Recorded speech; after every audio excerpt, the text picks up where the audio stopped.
It's the final of the Champion of Champions. The end begins here.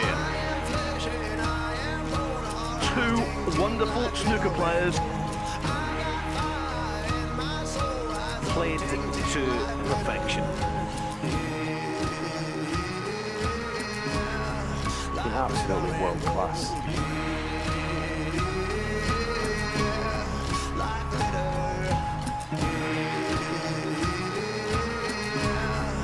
Superb from both this afternoon, and it tees up tonight to perfection. So after 9 frames, it's Mark Selby who has the slight advantage over Judd Trump as we head into tonight's final session. It's been a fascinating contest between Leicester's hometown hero, who's looking to win this tournament for the very first time, against the world #1, who's hoping to become a 2-time winner of this event. It's a race to 10 to be crowned the 2025 Champion of Champions, and play gets underway in 15 minutes' time.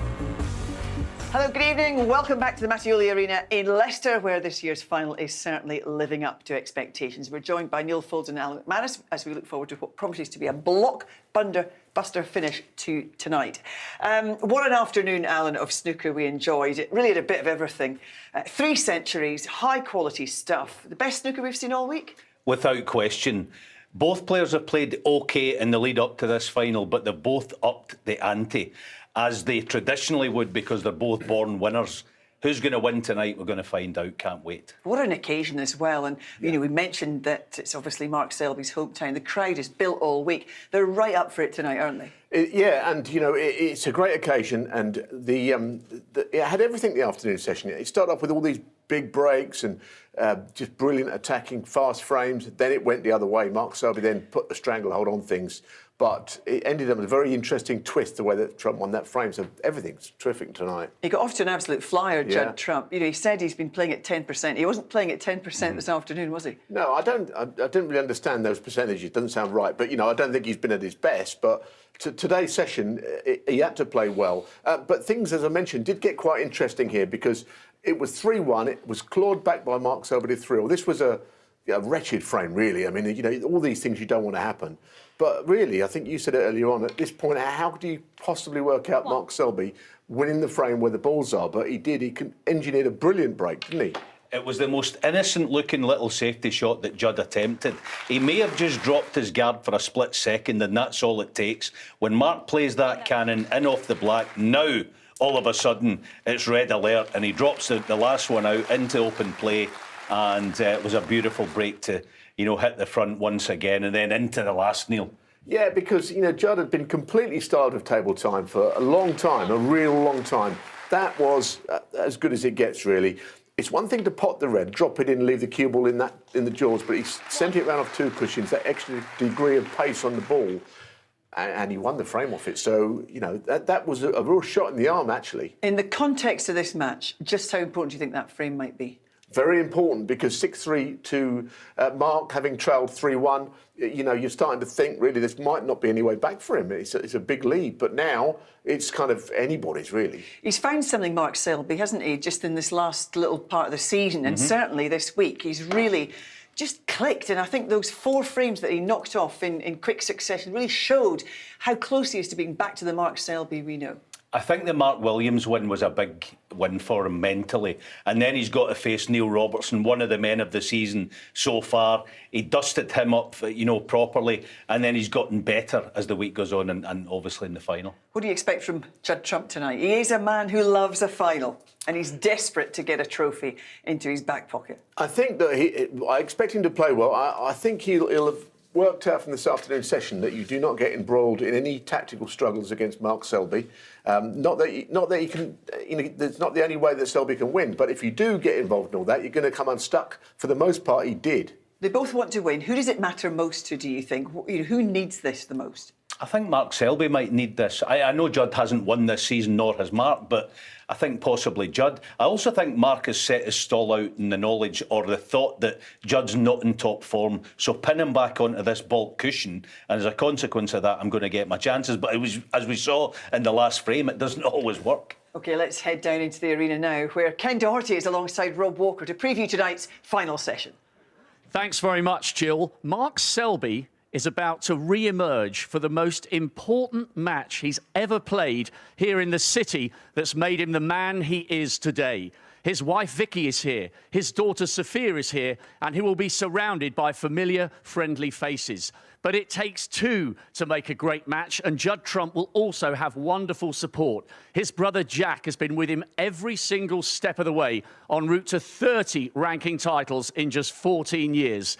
They're both desperate to lift this illustrious trophy, both desperate to be the ultimate champion of champions, and the crowd here in the Mattioli are ready to roar for two world-class performers. Here we go.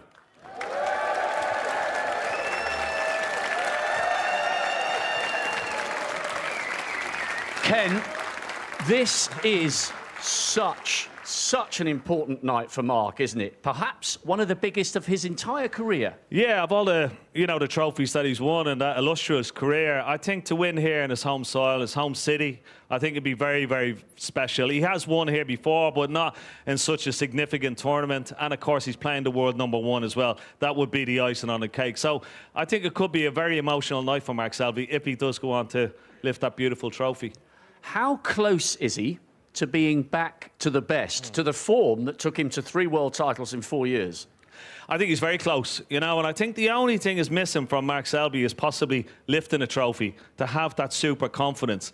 And probably the same you could say for Judd Trump, because he hasn't won all year. That hasn't happened in such a long time. So I think it's a significant night in the concept of this season and going forward for both players to get their hands on a trophy now.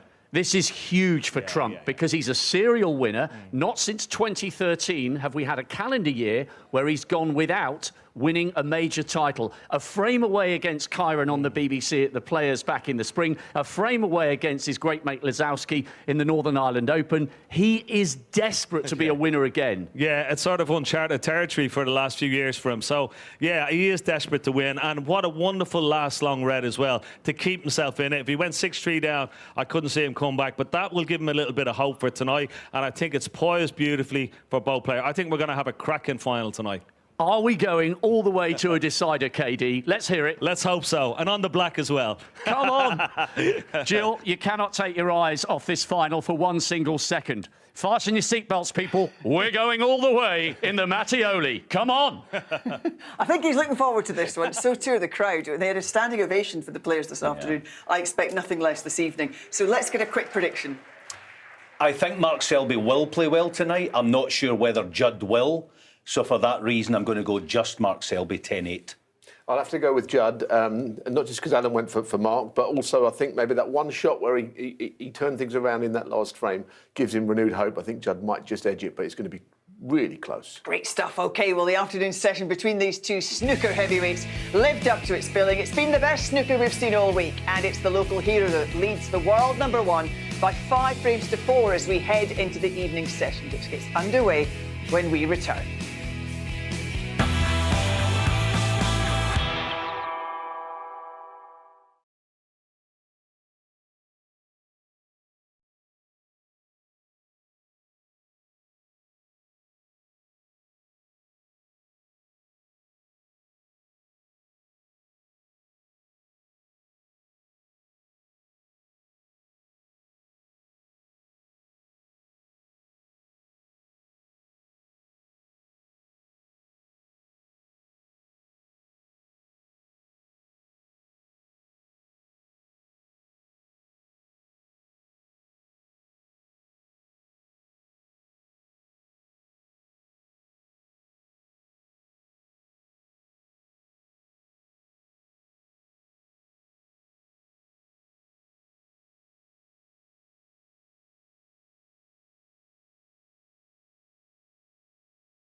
When it comes to champions, Leicester has history. And this city knows better than most that there is more than one way to win. Be it a dominant force or an underdog fairy tale story. This place has seen it all. And today's Champion of Champions final has gone down well with the locals. The hometown hero is going up against the world number one. Nobody said it's going to be easy. The clue is in the name. Only the very best have gone all the way. Talent alone will only get you so far. So the stage is set. Two world champions who have won it all, but still want more. Because that's what separates the best from the rest.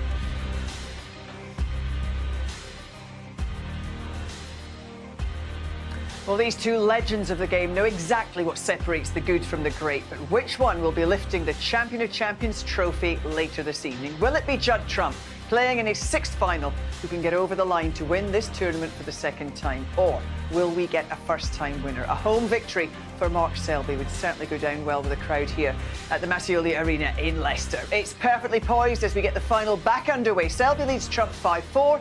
And watching the opening 4 frames in the commentary box are Ken Doherty and David Hendon. But first, here's MC Tahir Hadjat to introduce the players. Good evening, snooker fans all around the world. As Matchroom Multisport presents to you the final of the sportsbet.io Champion of Champions.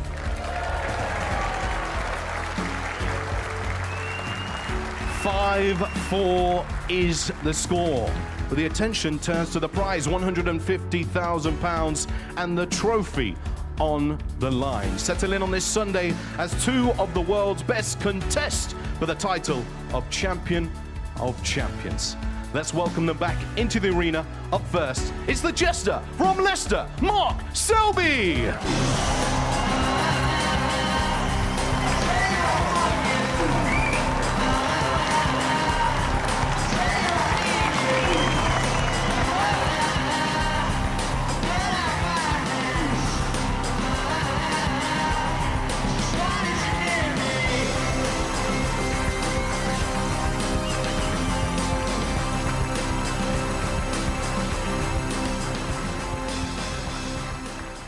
And his opponent is the world number one, the ace in the pack, Judd Trump.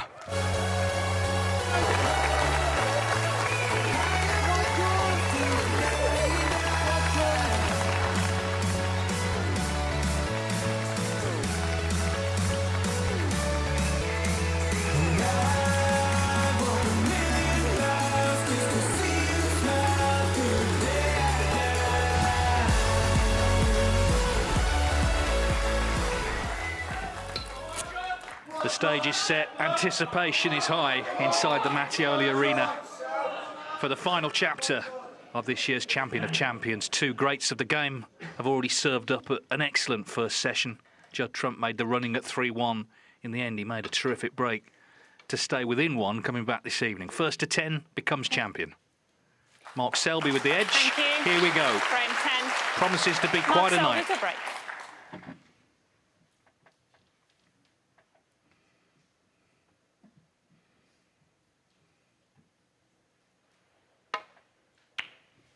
Great reception for both players. Obviously, Mark Selby on home soil, but I think, Ken, the fans here just want to see a great match, and already it's good stuff. Yeah, absolutely. Wonderful standing ovation for both players. And yeah, it's just poised beautifully, and that's the wonderful prize the champion will lift.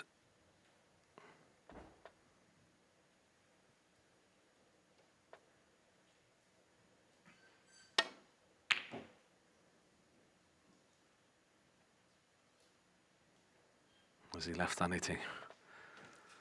Maybe that red next to the black. Pretty tight. He's having a good look at it, but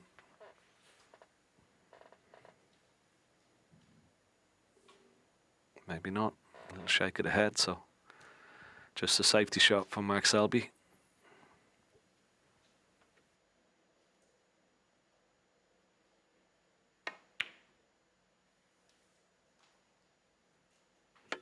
Yeah, there's very little to choose between them. Pot success, both 93%. Safety, both at 75. And, of course, there's been centuries, there's been tactical frames. Had it all, really, so far. Yeah, I think that session today had just about everything. It was sort of a tale of two halves. They both came out, centuries. And then Judd held the advantage and then was frozen out by Mark Selby, who produced some wonderful breaks of his own in that second part of the match. And then we had that finish. Great long red from Judd Trump, just to keep him within one of Mark Selby. So it's been a wonderful final so far, and I'm sure we're going to have more of the same tonight.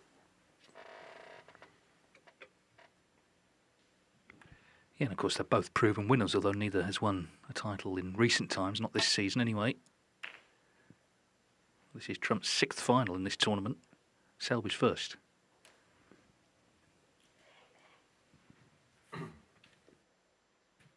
I think that's the backstory as well. They're so desperate to get their hands on a trophy, and they don't come much bigger than this. It's one of the majors on the tour now.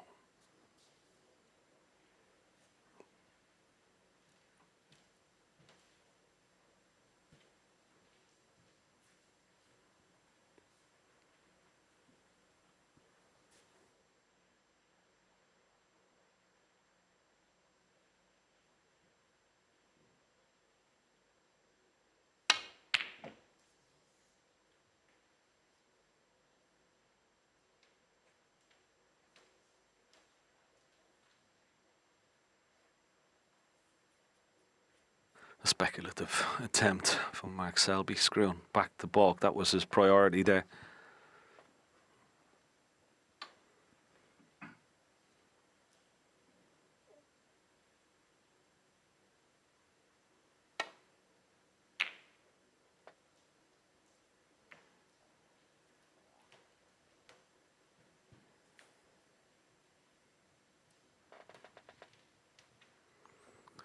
Yeah, a little bit short of pace from Judd Trump, and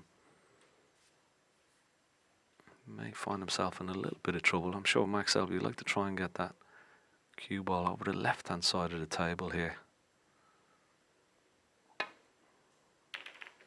Try to swing it around off 4 cushions, but he's knocked this red close to this corner pocket. Maybe a big pocket. I don't think he can pot the red direct, so he may have to play red in off the red.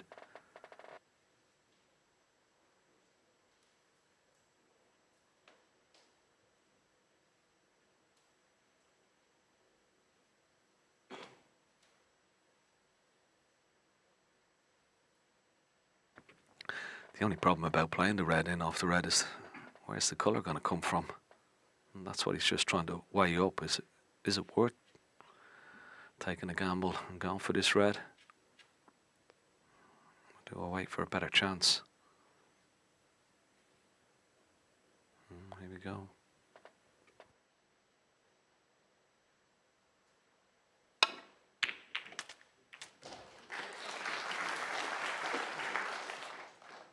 Well, he got 2. But is he on the pink? I don't think so. He's a bit unlucky there, really. May even be touching ball. No. It's a good pot, this. Almost got on the pink.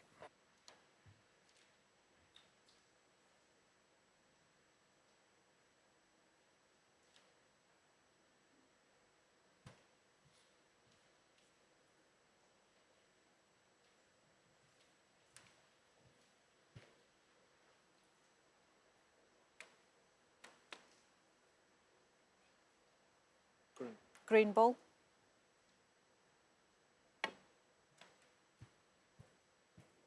Well, no miss. Judd Trump 2, Mark Selby 4.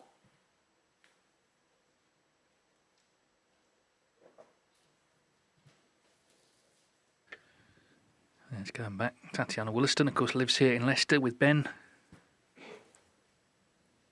been a professional for a long time, Ben, and their 2 sons, so she's very proud to be refereeing here in this final. Mark, thank you. Green ball. Yeah, I'm one of the best in the businesses of refereeing, Tatiana. He's got to miss the brown again. No. Foul. And a miss. Mark Selby 4. A little bit surprised that he's sort of going on the inside the brown rather than maybe playing this off possibly 3 cushions. Could go the other side of the brown, get a little bit closer to that green pocket and try and nestle in behind the green that way. Okay, Mark. Green. Green ball. Green again.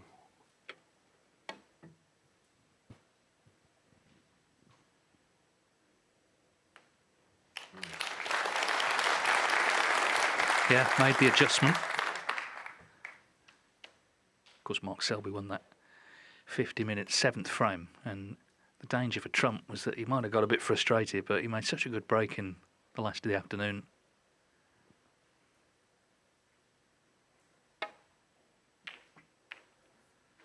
Well, that's a mistake, clearly, from Selby, an unusual one.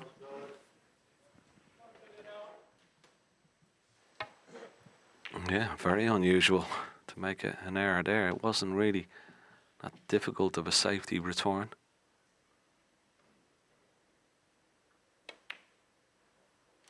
One.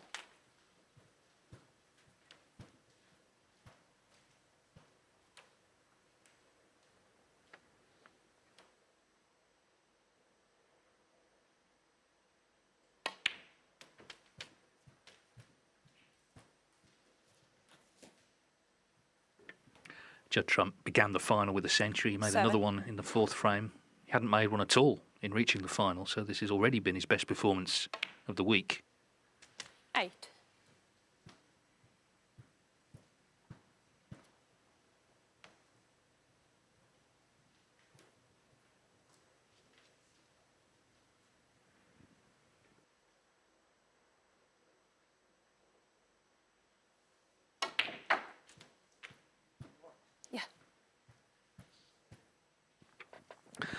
Yeah. Judd Trump asking for the cue ball to be clean. It sort of left the bed of the table when he potted the blue there. Just took all the pace out of it. Wanted to be a little bit straighter on this red.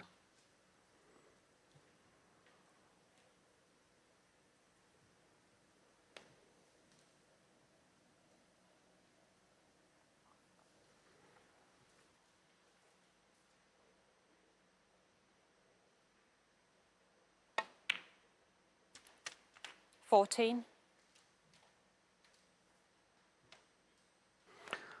just want to play on maybe 1 or 2 of these reds around the black spot. I'd love to get the black back on its spot, but it's quite tricky along that top cushion. I'd have to get right behind it. But it would certainly be more favourable if you could.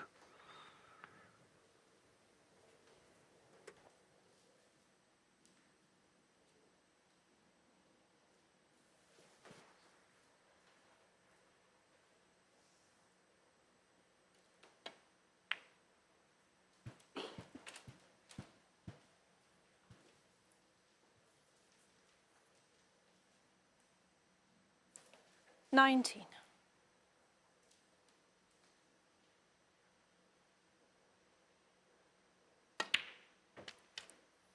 20.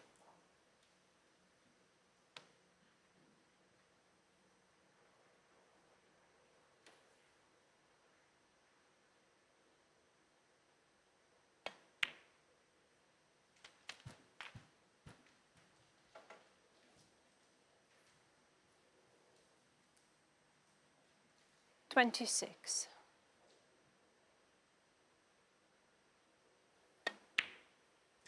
27. He's picking these off nicely, just playing on the pink, the red at the bottom of the pack, underneath the pink pots as well. That's the one he's played on, and of course you see that the red that's next to the pink spot is available as well, so that's why he's maybe decided just stay on pink, keep it simple. 33.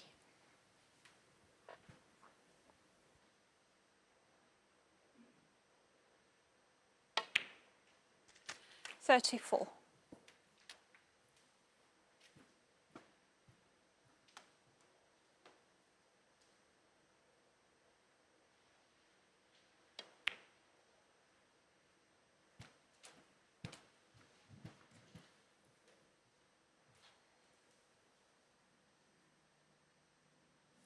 $40.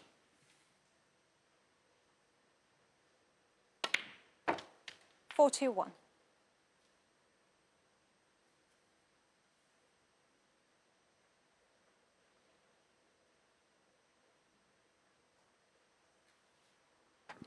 I just stopped in his tracks, had a quick look at the scoreboard.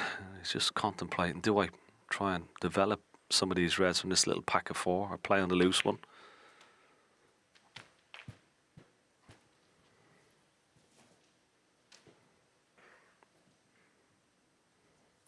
$47.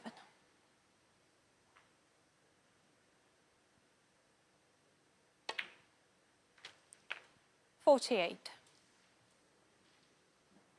It's really cutting through this break with surgical precision. His cue ball has been absolutely exemplary. It's okay. It's going to be okay. A lovely little spit from Judd Trump there. 53.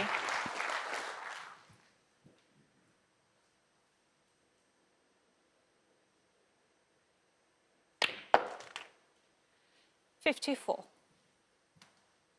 Yes, it was a safety error from Selby that let him in, and you know there may not be many of those tonight. That's why it's important to try and make the most of the chance when it comes, and he's not far from doing that.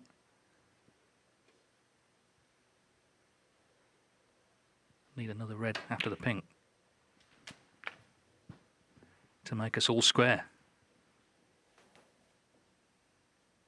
60.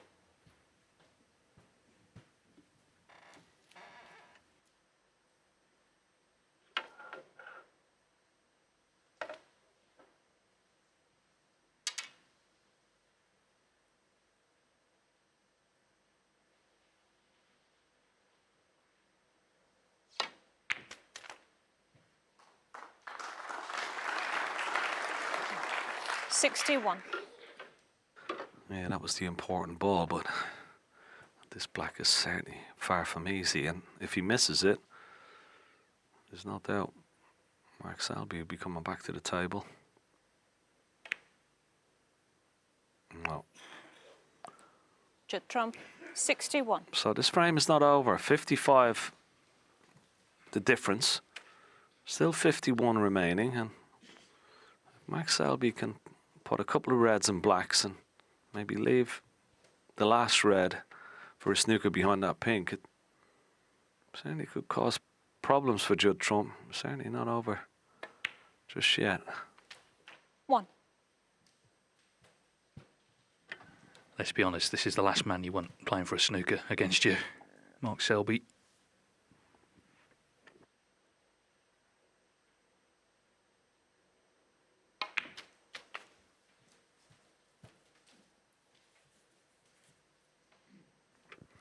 Well, he hasn't 8. played out very well.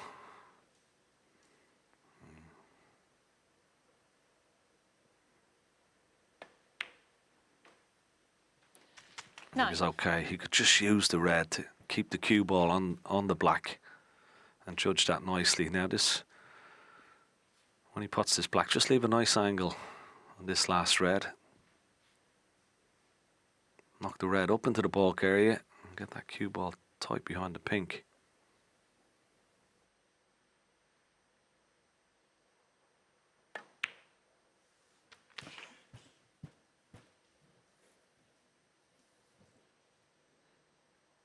$16.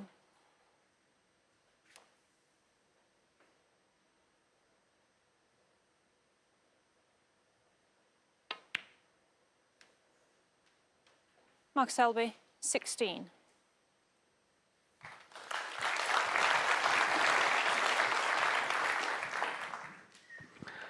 Yeah, it's not bad, but I don't think he'll be completely pleased with it, because if it was tight behind the pink, the option Judd is going to try and play here, 2 cushions, wouldn't have been available to him.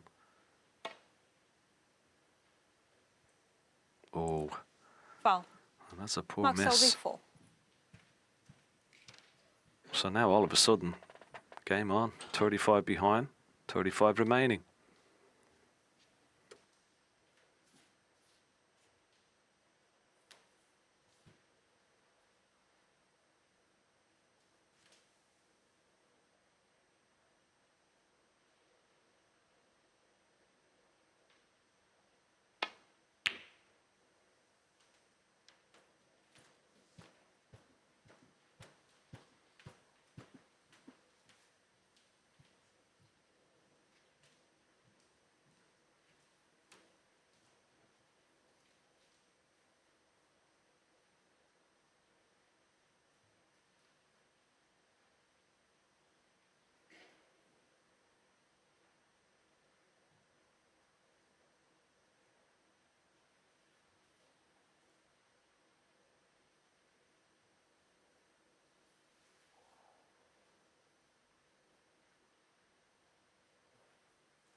Well, the crowd here set for a really interesting evening already. The first frame has gone that way. Remember, Selby would need the black off the last red and the 6 colours to force a respot.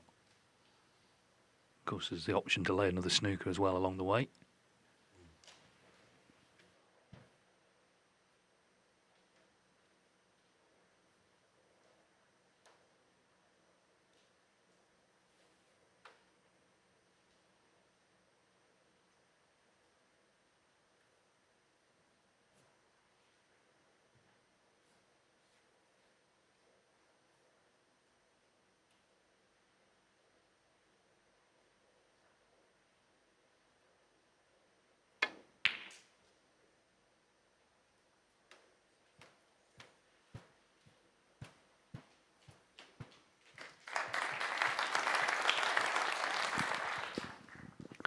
Yeah, nicely judged.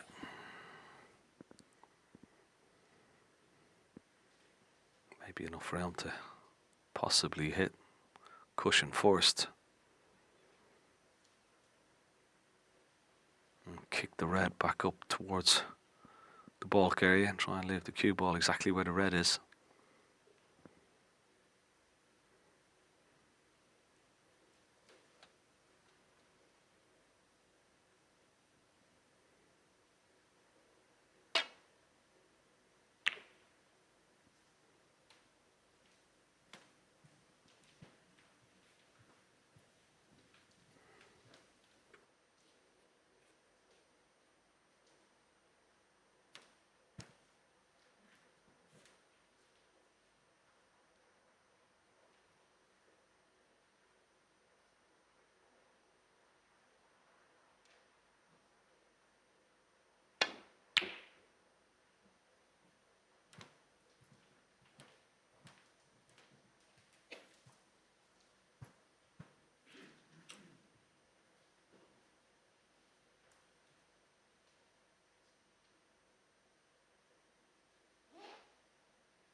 And he played that well, nicely judged.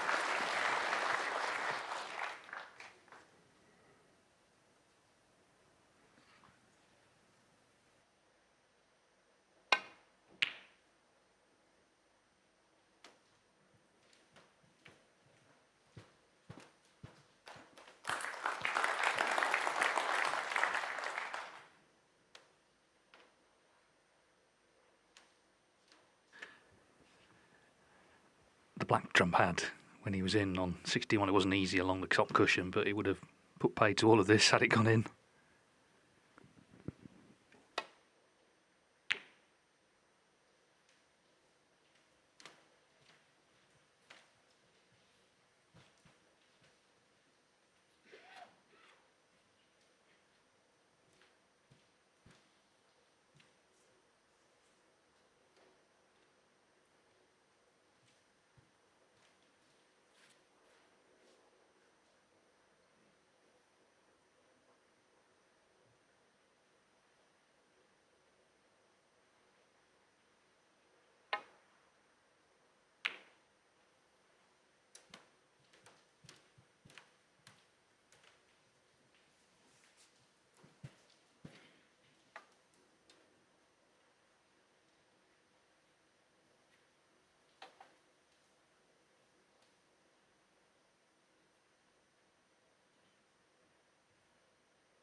It's pretty good from Max Selby.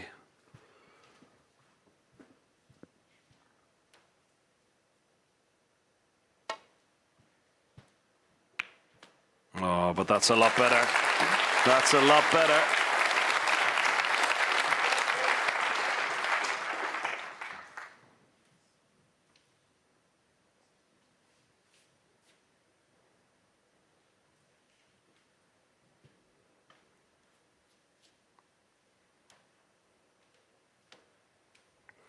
And this is not easy to hit. As we watch this shot once again, beautifully played. This is not easy to hit this red. There's plenty of room to miss it around the back of it. I think he's missed it. I think he's missed it. I think he's missed it. Yeah. Foul. Wasn't easy. Judd Trump 4. Yes, so just a bit of breathing space restored for Trump. Back to Selby needing a snooker to tie now. A frame that Trump looked like he would win swiftly is now been going 25 minutes.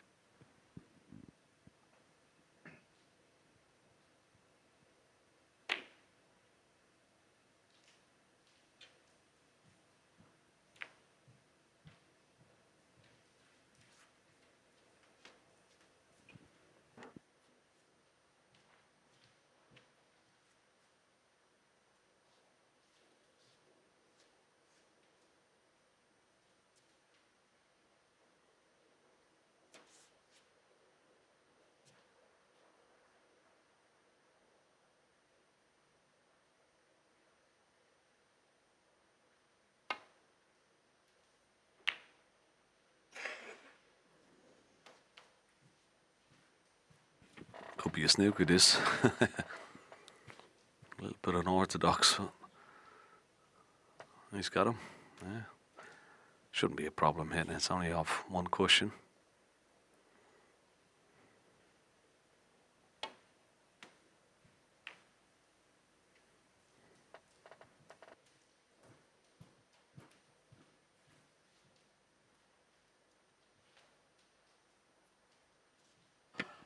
Well, these two have won 83 professional titles between them, so you can understand why it's a scrap for every point here.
Another nicely played shot. I don't think he's going to get much from it, but sort of, at least it gives him another chance. Foul. Yeah, well, Mark there you Selby, go. 4. Didn't expect him to get much from it. I mean, it was easy to hit it off the cushion, but he thought he could swerve around it.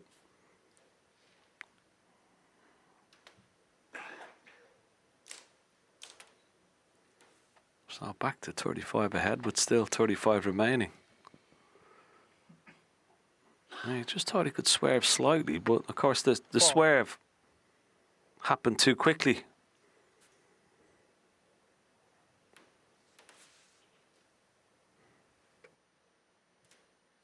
It's amazing from a little innocuous type of shot that he played, Mark Selby, that he's got 4 points from it.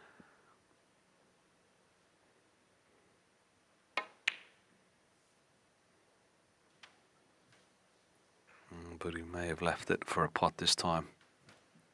That wasn't good.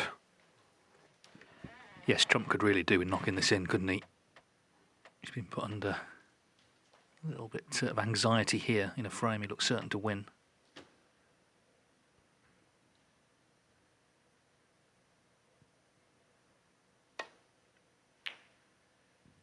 Well, if only it was that simple. He was slightly hampered by the black.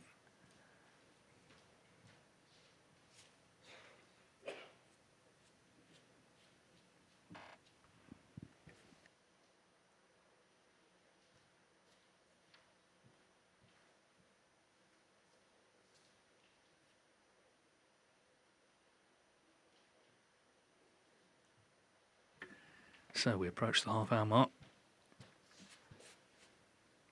But the last 15 minutes have been on this red.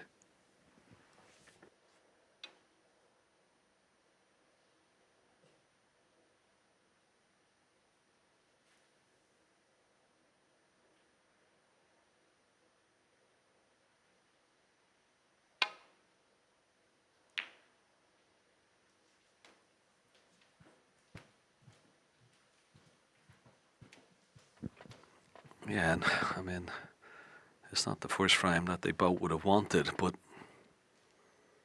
still just as important.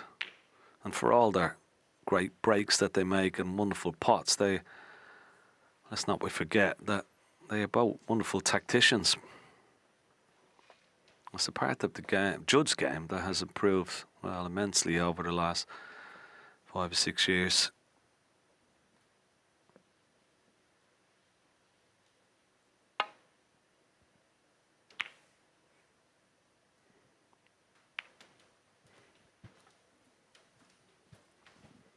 Not a chance of a possible pot, but certainly far from easy.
Anxiously looking to see did he complete the snooker, but there's a gap.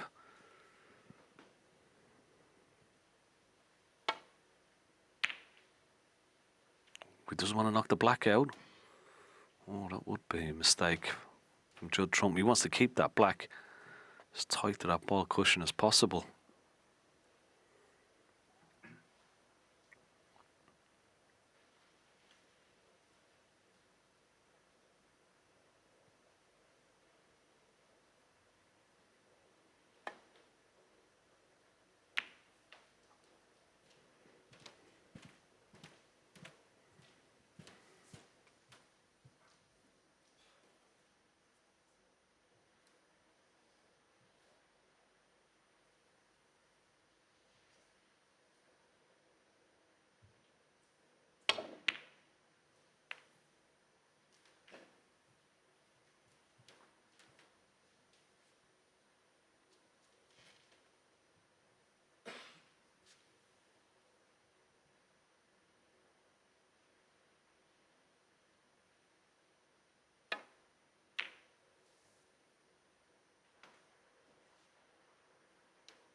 He's missed the trick there, Max Selby. He'll be disappointed trying to hide that cue ball behind the yellow. It was a big target.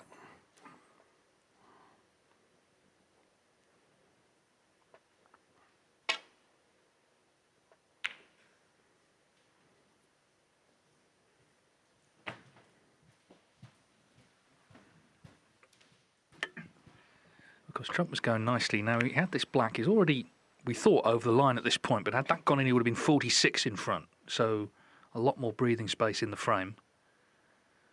But that was 20 minutes ago.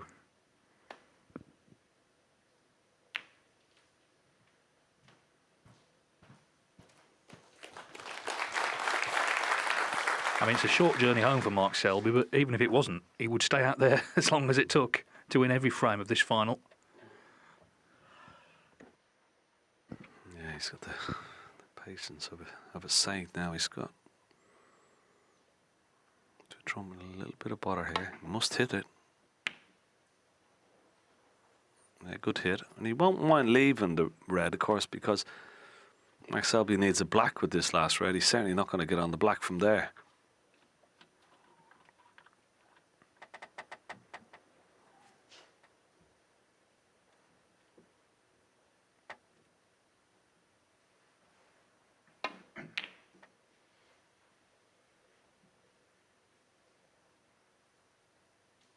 Ooh, great attempt.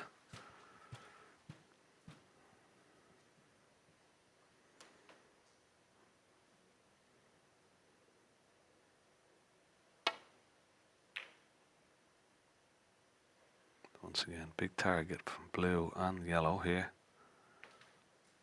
That's no good. Now, first chance, Max Selby will be trying to knock this black out into the open.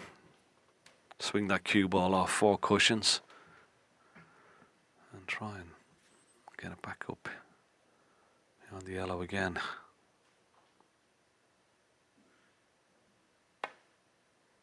Oh, he's gone off. Well, that surprises me. Knock the black safe. He's got a snooker, maybe. Maybe it might be an edge of the red. Oh, it's tight.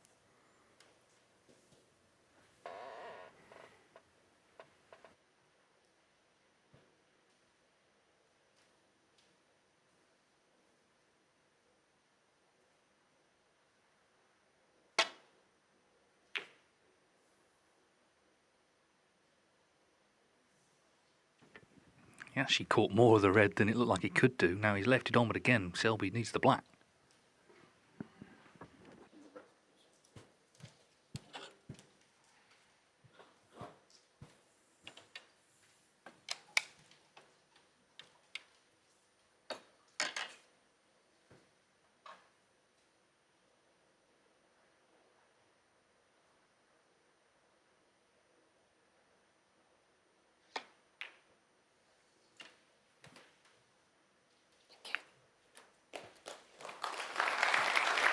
Yeah, he's got him, I think.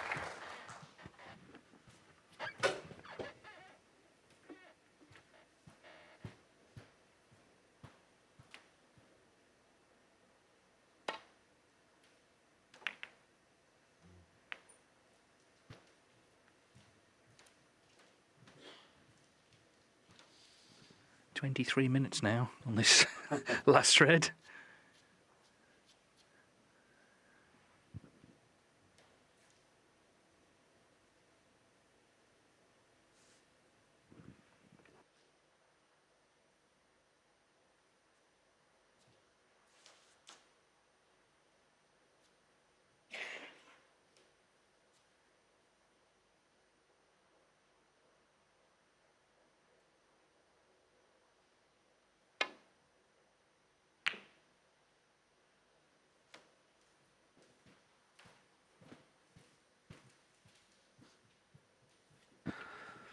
Okay, here we go. Another chance for Judd Trump.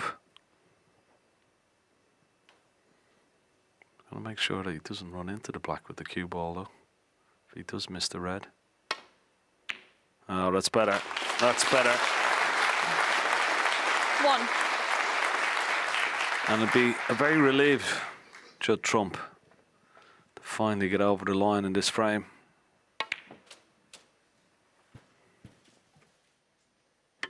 Yeah, he made a break of 61, but it took another 25 minutes to actually pot that red. Anyway, what it means is we're going to be level. Remember, he was 5-3 down. Thing about this tournament, of course, they're all winners. They've all proven they can win tournaments. 9.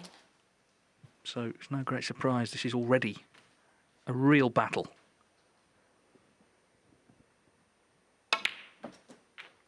13.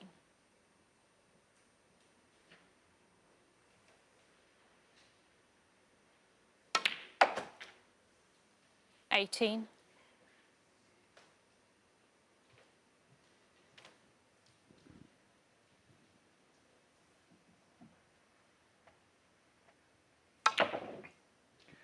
'Well, Judd Trump wins the first Judd frame of the Trump, night, but my 18. word, he had to And work for it. Mark Selby made him work for it. But the Champion of Champions final is level again. It's 5-all.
The referee, who then spoke to Mark Selby, just wasn't happy with it, so it's a new cue ball. Thank you. Frame 11. Judd Trump to break. Judd Trump giving it a good look. Good once over. 5 each. Yeah, it's definitely a cue ball, all right. It's the right colour. It's nice and round.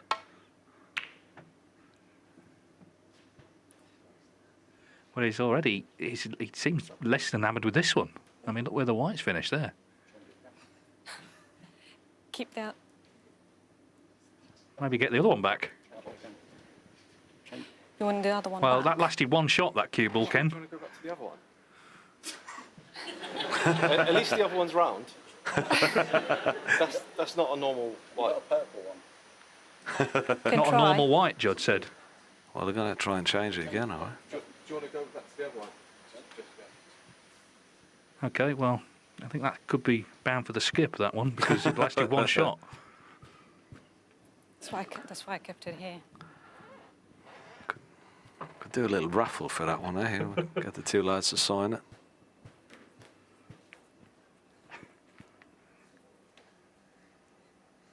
Yeah, I mean, you saw Trump straight away pulling a face as he broke off with it. Yeah, even in that first round, there was a few heavy contacts. The cue ball, and maybe that's why he initiated the change of cue ball.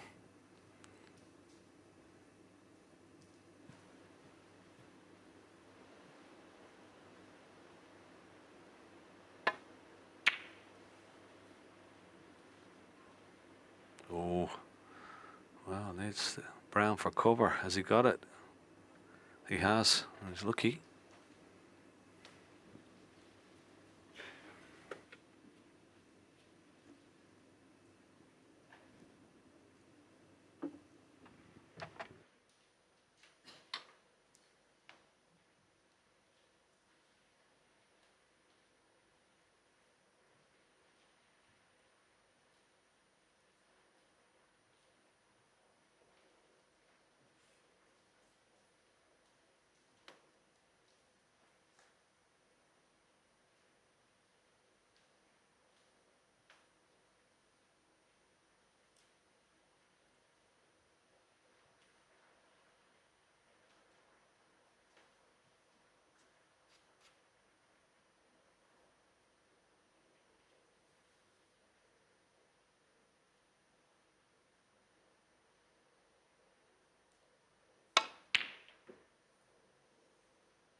I think that's the one thing since he's had this new cue. It was this long ball game. It's just not where it used to be. Giving up another easy chance here for Mark Selby.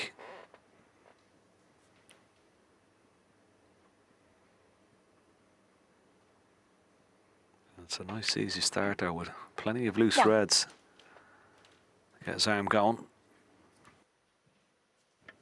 Yeah, and although it said there 28 minutes since he's potted one, of course he wasn't trying to pot that red in the last frame because he needed to get on the black, so it was mainly just safety.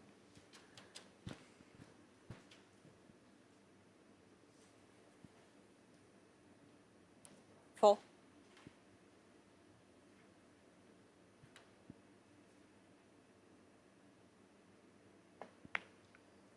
Remember, these are the only two players who played in every Champion of Champions, all 13.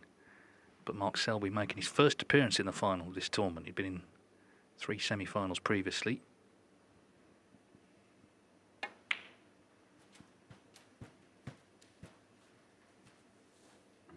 It'll mean a lot, I'm sure, to win here at Leicester. He has won a couple of more minor tournaments here without the crowds, but got a great ovation as he walked in for the start of play. 11. His family are here as well, so it would be a special night for sure if he lands the trophy this evening.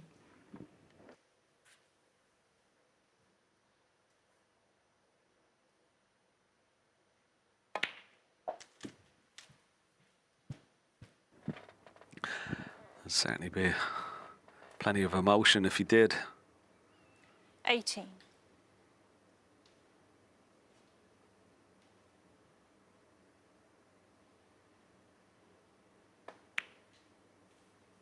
$19.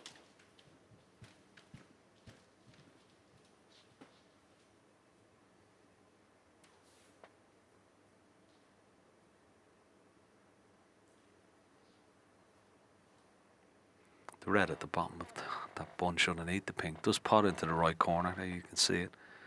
Clearly, he might try and play on that one through the gap.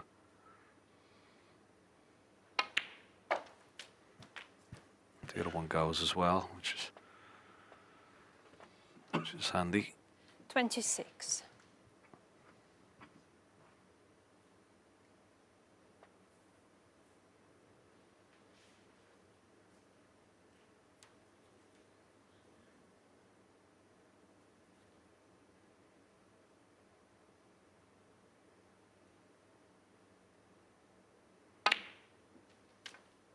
$27.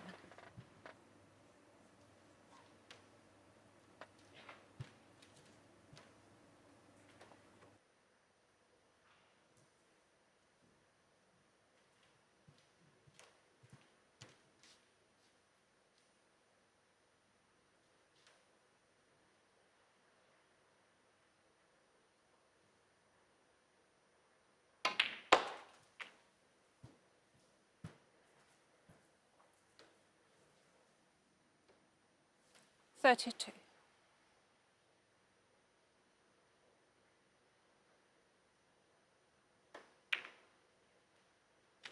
$33.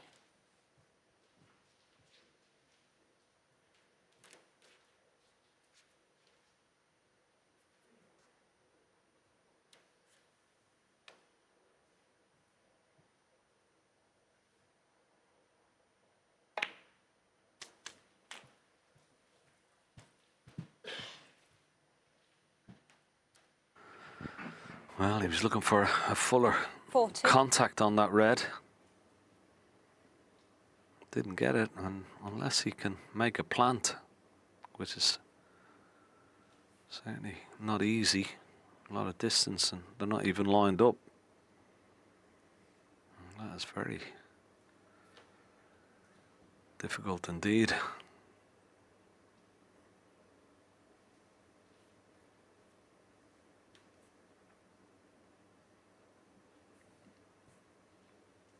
He's one of the best at sort of creating these type of shots. Of course, he was a world pool champion as well.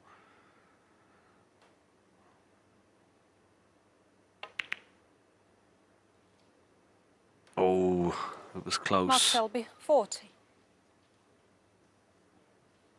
But he played it in such a way he was always going to have cover. But now the difficulty is we could have a protracted safety battle here with that red over the corner pocket.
Yeah, the onus is on Max Selby here to try and break up this little pattern of play because he's got the 40-point advantage.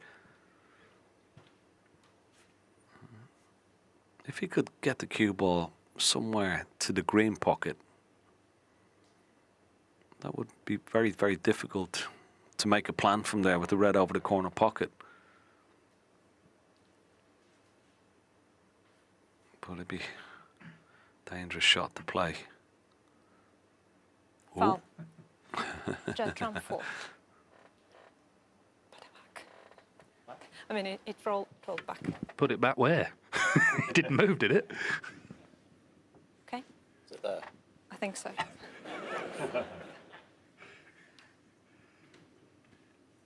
Yeah, it's a funny situation, isn't it? Selby, as you say, with the lead. You know, he can't. He's going to have to do something to open it up if he can. But equally, can't afford to leave the red on over the pocket.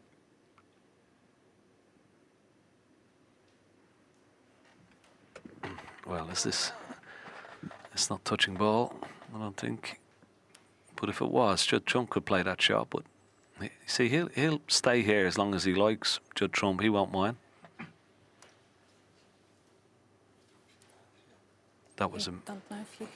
No, that was a foul, I think, because I'm not quite sure where they hit the red. I thought it did. And it's not touching, so. Can we? Judd is not sure. Referee is not sure. Can you bring a replay up, please? They called for a replay. It's too high. We can't see it. It's quite high. So if you don't think it hit, okay, then fine. Thank you. Mark Selby 4. Well, there's another one coming. But yeah, Judd Trump said, I don't think I hit it, and the referee happy to go with what he said.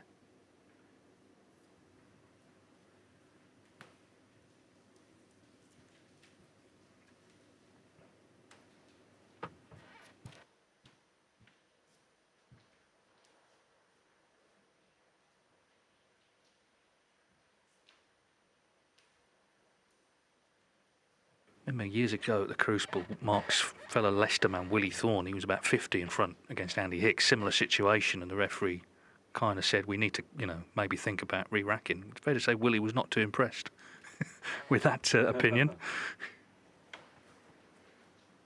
But equally, something has to happen here. And as you say, it's not up to Trump, is it? No, I think after a certain amount of time, the referee... Okay, guys, I'm watching the situation to develop. Yes. Okay? Well done, Tatiana, because... I'm watching for the situation to develop. I'm not giving you any shots yet, but we need to make something happen. Absolutely. I was just about to say that it was up to the referee to inform the players that they would have... She will be monitoring the situation, but she will eventually, if they keep tapping away here, that she has to say, well, you've only got 2 or 3 shots to amend the situation, otherwise we'll have a re-rack. Now, Mark Selby won't want that, so as I said, the onus should be on him to try and do something. But the warning will come. It should do very quickly if they keep doing the same shots. I liked how she handled that as well. She sort of gave the pre-warning about the warning. She didn't just come in with the, right, you've got 3 shots now. She sort of put them on notice, right, something's got to change here.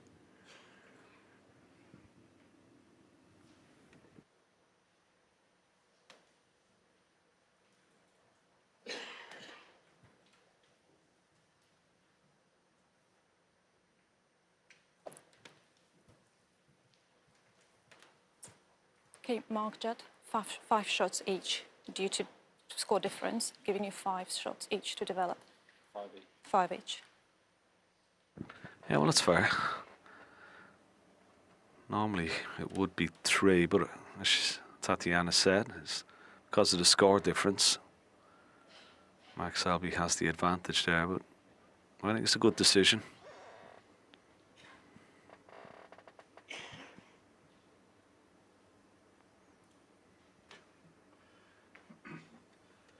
Well, there's one of them. And, of course, Trump, with his last shot's not going to do anything, is he? So, really, he's got 4.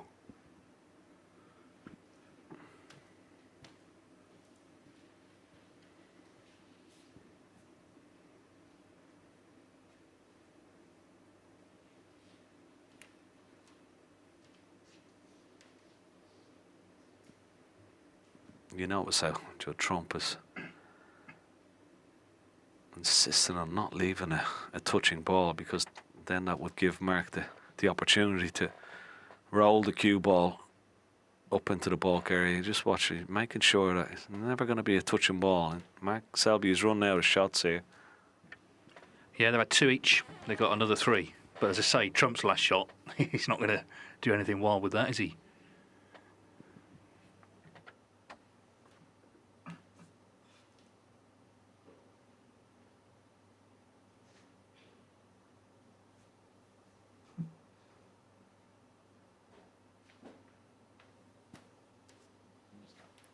This is your 3rd.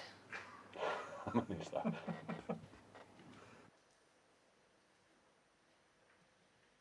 It's 2 each. Now, what's the chances of getting that? Sorry? 2 each left. 2 each left, please. Yes, he's got to really do something here.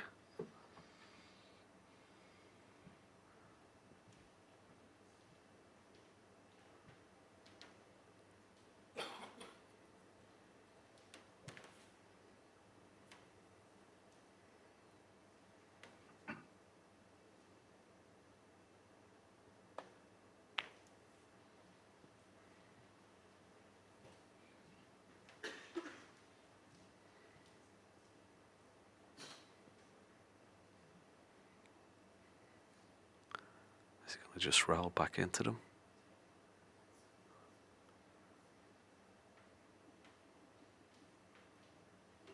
Oh.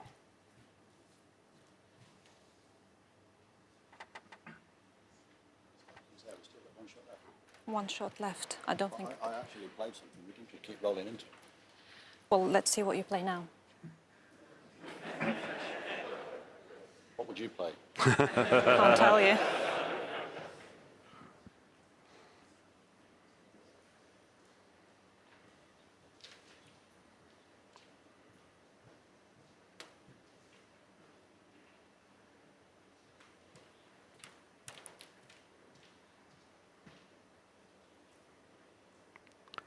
Well, maybe that's what he's looking at. Anywhere there with the cue ball would leave a possible long plant, but it would be very, very difficult. But that's the only shot he has, unless he decides to have a re-rack.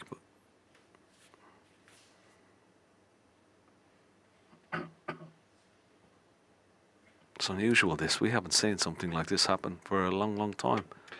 No, our late, much missed colleague Clive Everton, his idea was that if you re-rack, you take the points And into the then next frame. So he would start 40 in front. That might have saved a lot of time, but the fact is that's not the rule.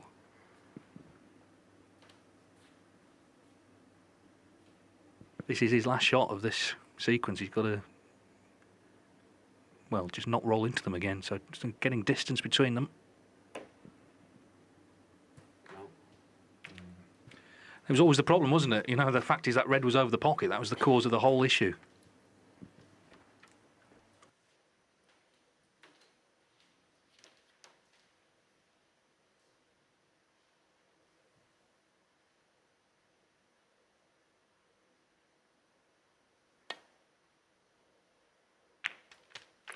One.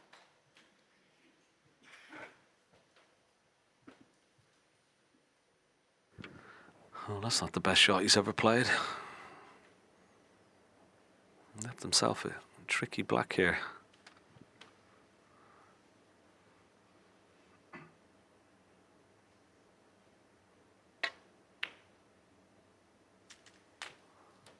And good recovery. 8.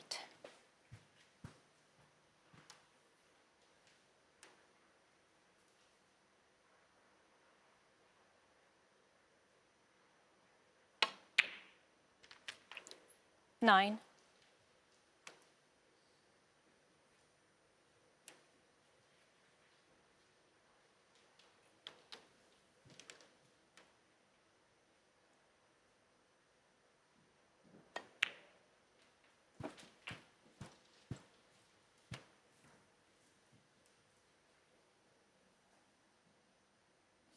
$15.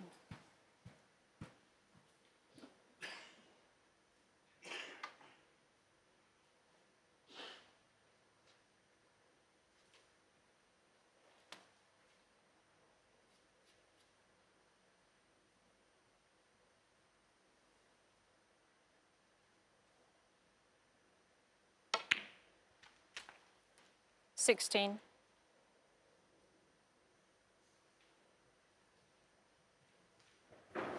Well, another strange shot from Judd Trump. He could have played for the black there into the left corner. I don't know why.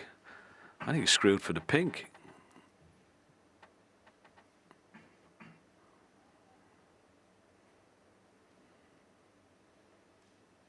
It's a very strange shot. It needs once again another Yellow good ball. recovery here.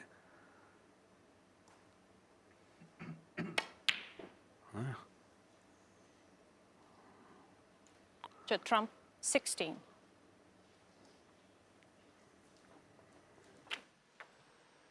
Well, he must have been just playing for the pink, and well, look how far he got into the cue ball.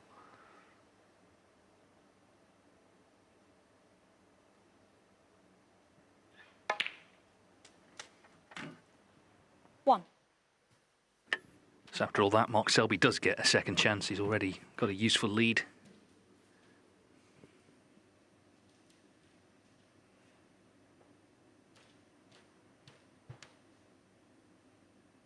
Yeah, I mean, Trump, he didn't like the cue ball, did he? After the first frame, he got it changed. Then the one that was brought in didn't seem to be any good, so it was changed back again. But his positional play this afternoon was superb. 6.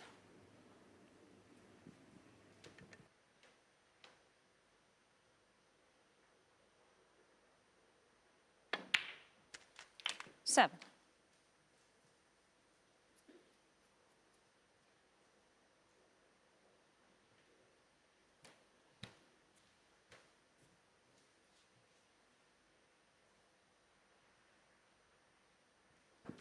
Yeah, it just hasn't got flowing tonight just yet.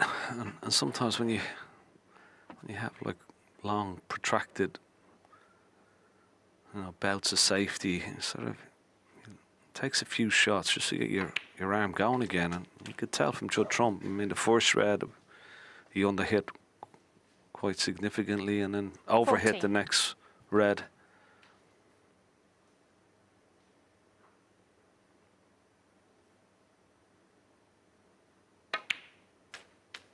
$15.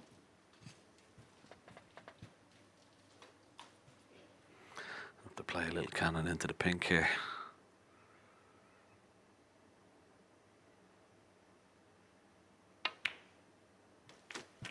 Yeah, played it nicely, and just this red required. 22. Mark Selby will go back into the lead once again.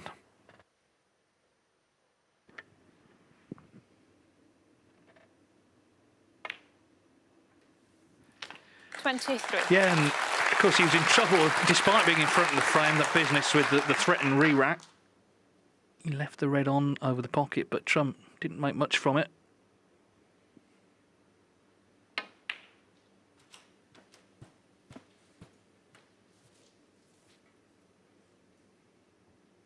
$28.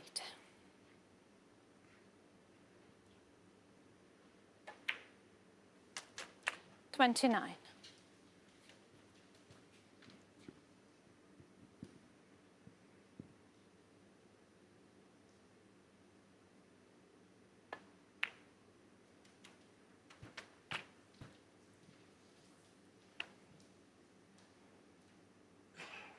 $36.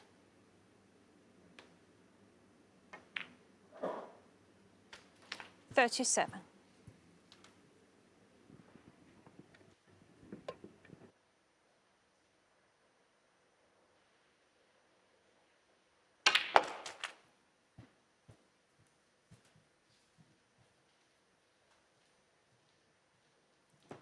$44.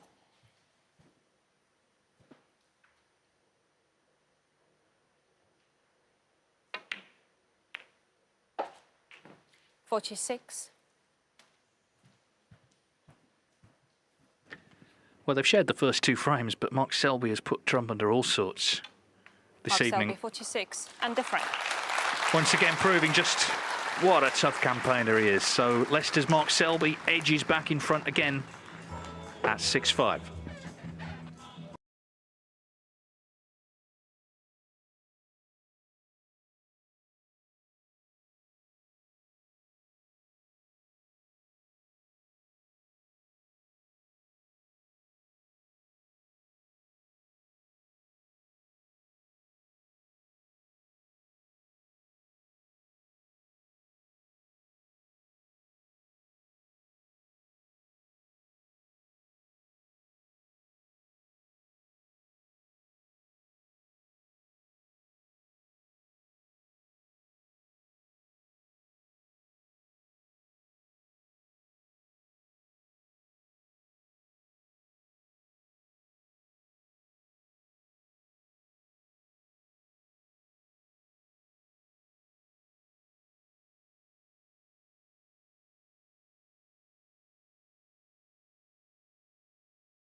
It's been such a highlight Thank you. since it was added to the calendar in 2013. Judd Trump looking to win it for a second time. Mark Selby at first. He's 4 frames away, 6-5, but it's been a hard-fought start to the evening, to say the least.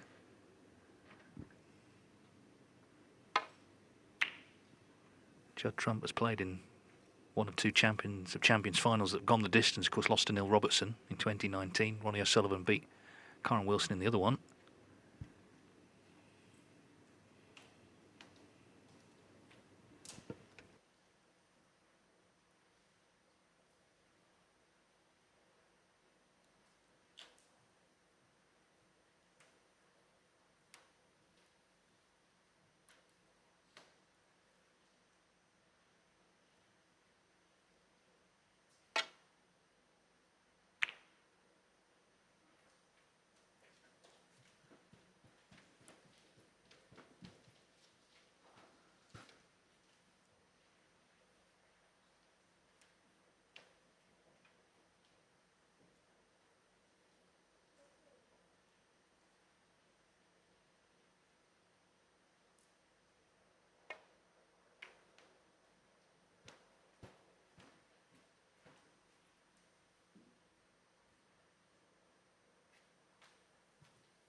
Mistake from Judd Trump. He hasn't left anything.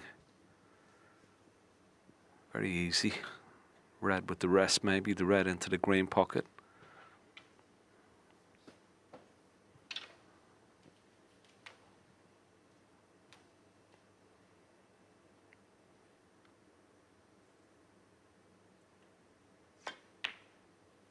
Didn't go for it.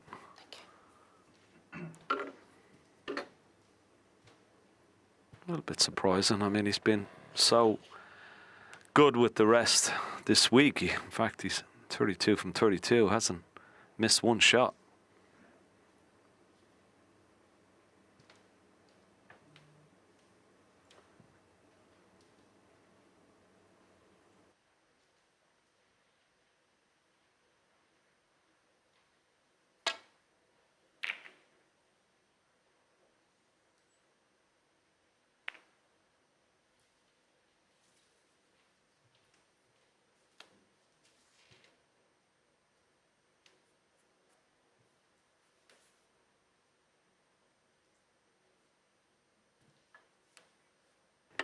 I know they've shared the first 2 frames, but the way it's gone tonight seems to favour Selby. The danger for Trump is that he just loses a bit of fluency. When he got that chance in the last frame, he didn't make much from it at all. He just lost the cue ball.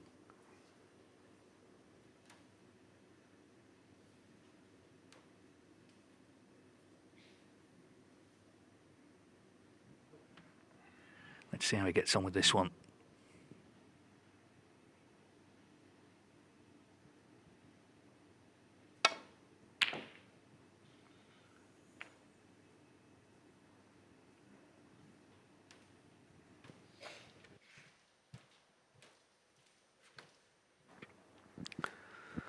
Yeah, it's just some of those long ball pots he's just struggling with slightly, Judd Trump.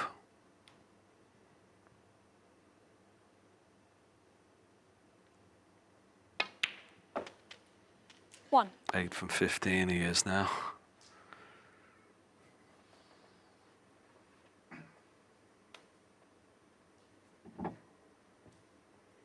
Now, where does the black go? That's what Mark is looking at. Does it go back in its own spot?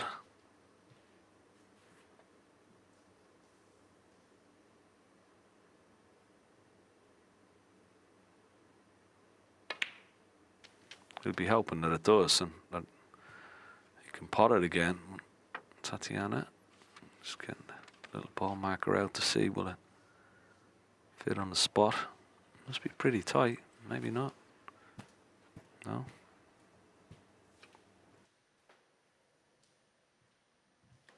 8.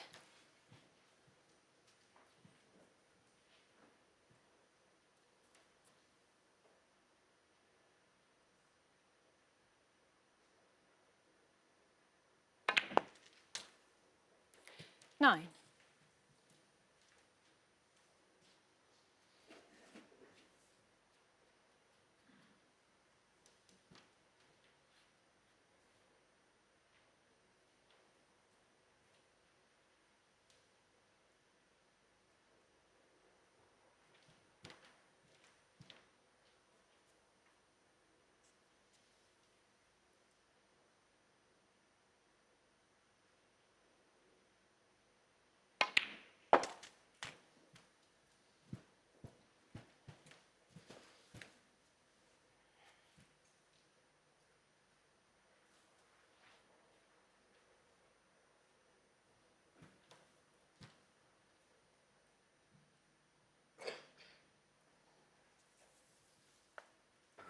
Well, the pink will still pot, I think, into that left corner pocket, even if it's going as close to those reds as possible. 15.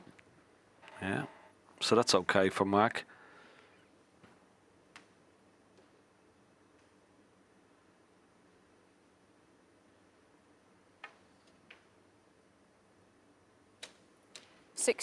Eventually, I'd like to get rid of that red that's closest to the black spot.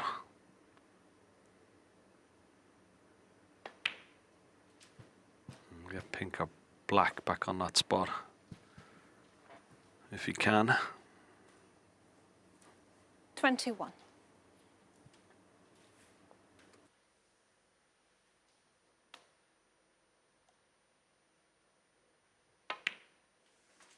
$22.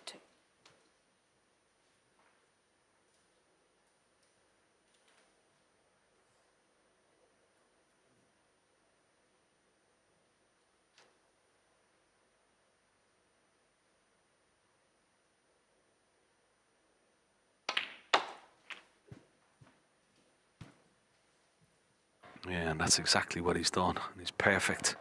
Couldn't have played that any better. He's got a lovely angle. He pots this red, he gets on that pink into the opposite corner pocket.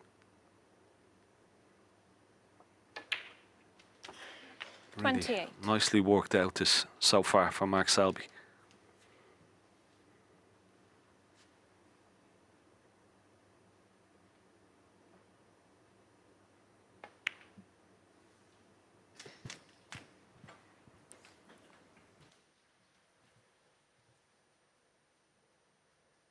$34.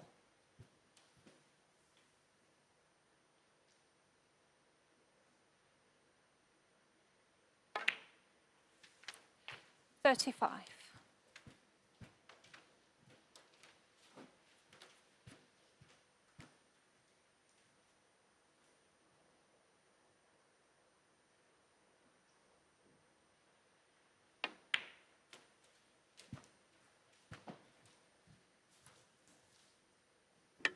Just seems he's not affected by, you 40. know, the game getting dragged down and getting scrappy. He just seems to be able to click back into life and make breaks like this. Extraordinary powers of concentration. From first shot to last. Never seems to waver.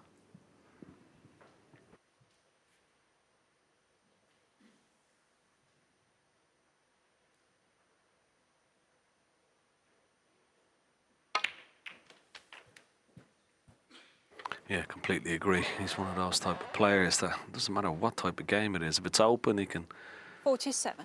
play an open game. When it goes scrappy, he's probably the best in the business at that as well. But it's great mentality to be able to wipe this slate clean and just reset. 48. And make a break like he's made so far. He's had to work hard for this. See the concentration, every shot wants it absolutely perfect.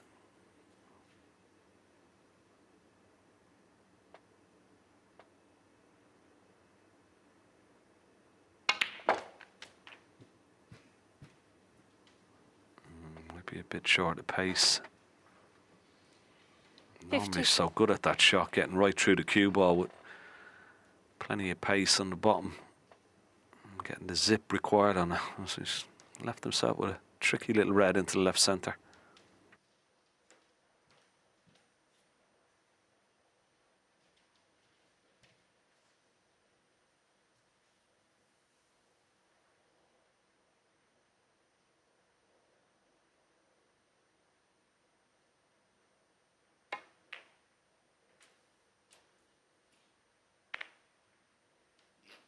$55.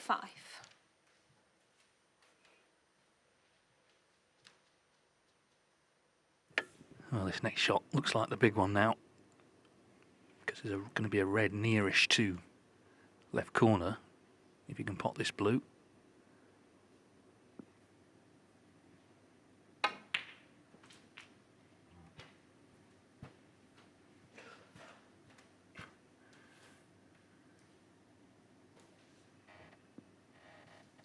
Well, the reaction suggests he's not on it.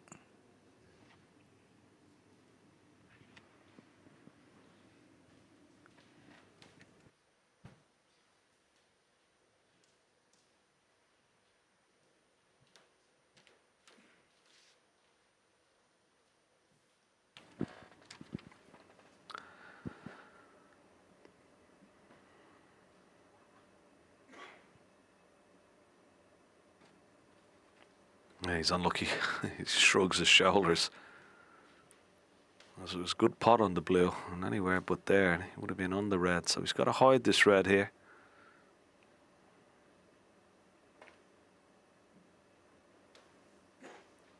Mark Selby, using 60. the other red as cover, and I think he's got it. He's okay.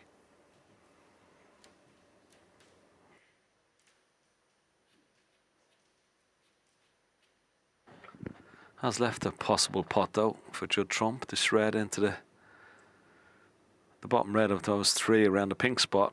Pots into the right corner.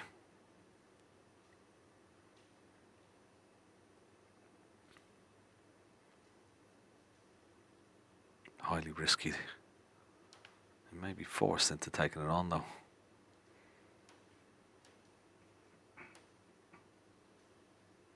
There we go.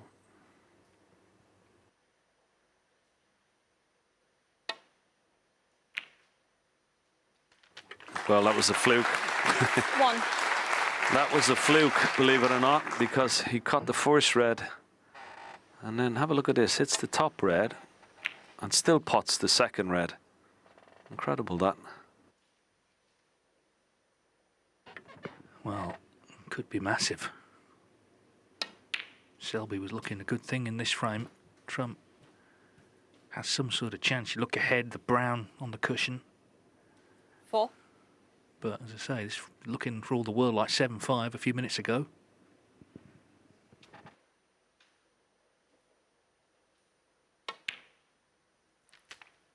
Five.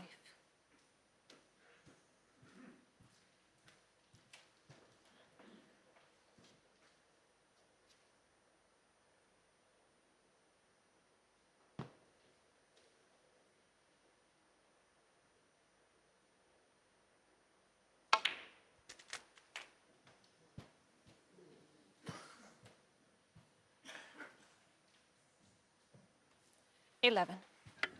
She got too close to the jaws there.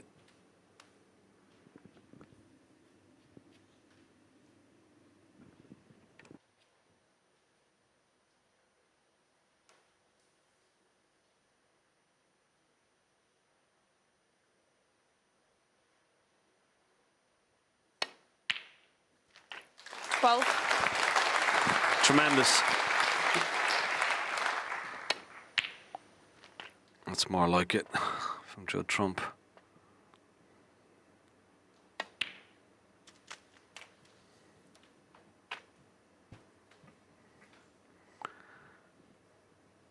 Big part of his game, getting those 18. long pots, getting in, and then of course scoring heavily.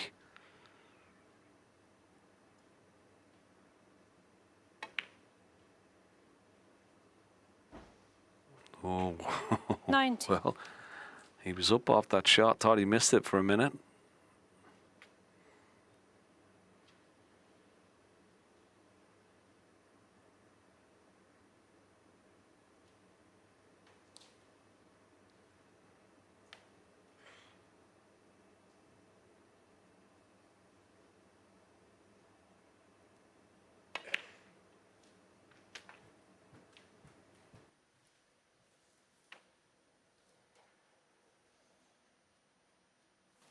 25.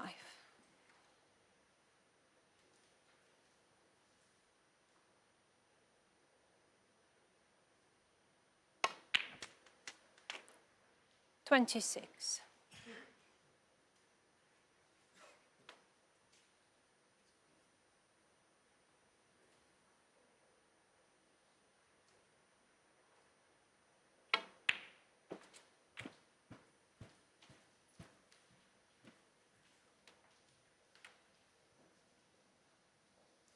$31.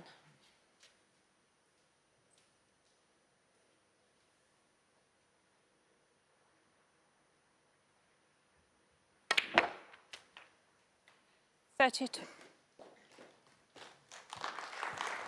Yeah, good shot. Would have preferred to gone down a little bit further and try and get that black back on its spot. You can't do that now.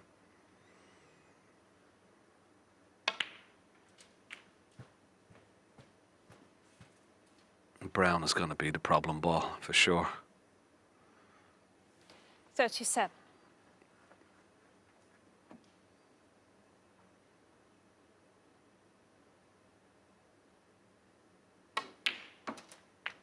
Oh, just a bit 39. short with the cue ball. Needs to run.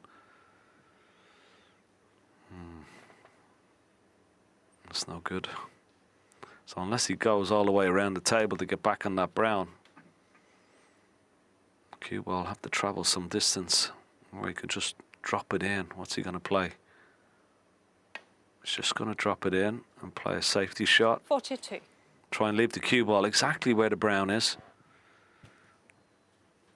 Knock that brown down the table and hopefully get a snooker. And this looks pretty good. Judd Trump, 42. Very well played. Good break.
Not good.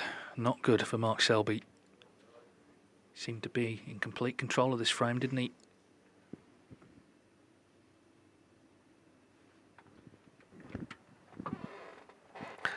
He's left the brown, but it's not straightforward, this. The cue ball is running into the pink, which means he can't get close to the blue, but he has to just leave himself a shot. But he's got to be careful when potting the brown. The pink could be going close to that right centre pocket, and he's got to be aware of that, which he is, I'm sure. But he's any sort of shot that he can leave himself on the blue, but he can't get close to it.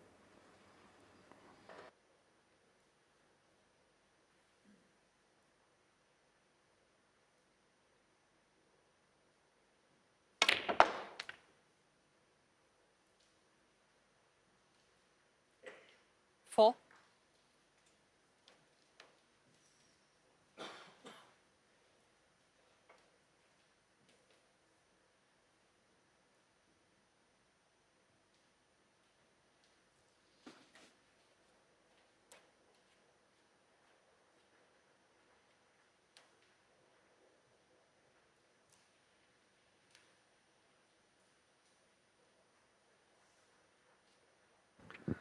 He's coming around to have a look. He wants to leave himself. If he can negotiate this blue into the green pocket, then give himself an angle on the pink that he can get back down for the black. He doesn't want to be straight. Make sure the blue first.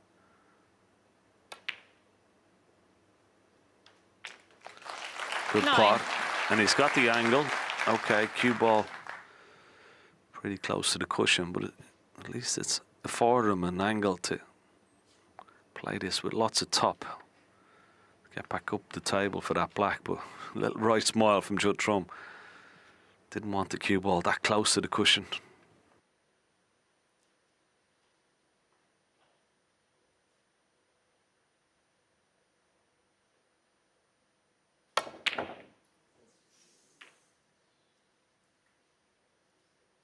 Judd Trump, 9.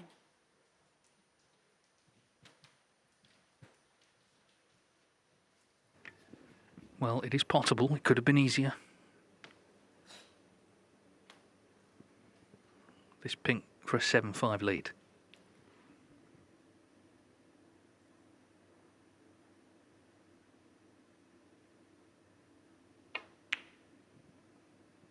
Oh, it's not there.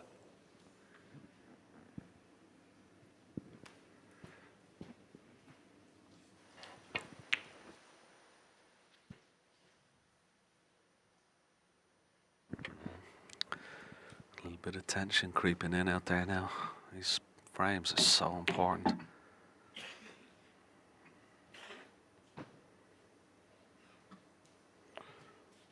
Could have been better, that. It's cuttable, the pink. Not easy, but doesn't look like he's playing the pot.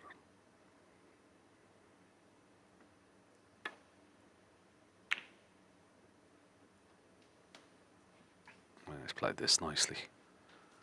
Yeah, good shot. Yeah, another tight frame. Of course, he had that 29-shot exchange on the last black with Neil Robertson, Mark Selby, in the semi-finals last night.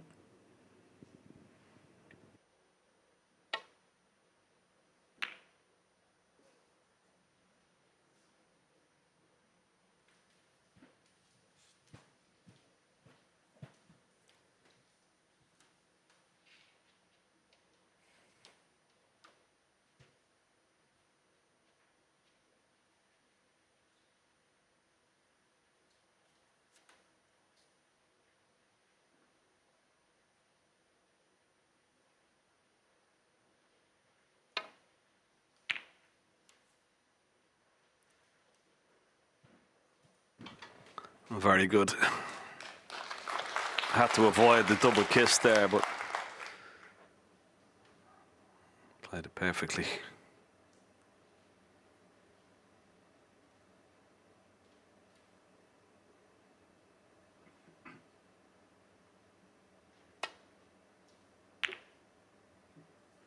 Got the double kiss, but got away with it.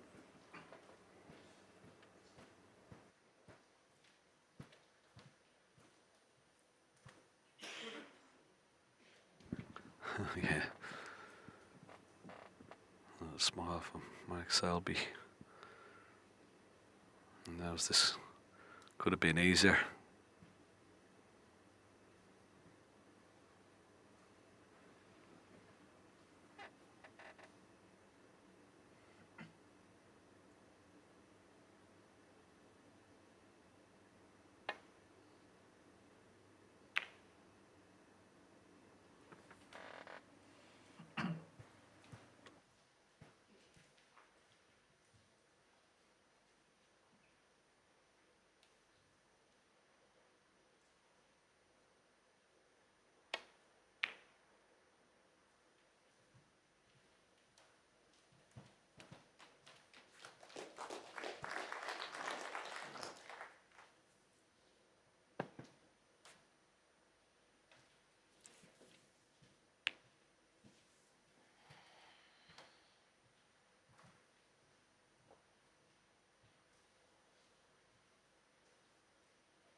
Oh, what a shot. What a shot.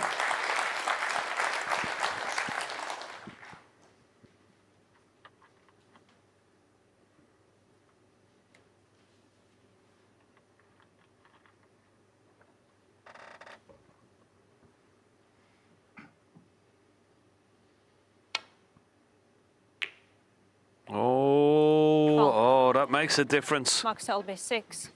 Frame Yeah, he's conceded Frame because he needed a snooker. So Mark Selby wins another epic frame, and he's back 2 frames clear in the final at 7-5.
Thank you. Frame 13, Judd Trump to break. Well, for sure, all the frames in the final are big, but this one particularly so now for Judd Trump. If he falls 8-5 down, it's a lot to do after the interval. Clearly, that last frame could have gone either way. In the end, the in-off on the pink meant he was 15 behind, 13 on. He conceded. Selby 7-5. This is what happened. And he looked at the score and put his cue down and walked out.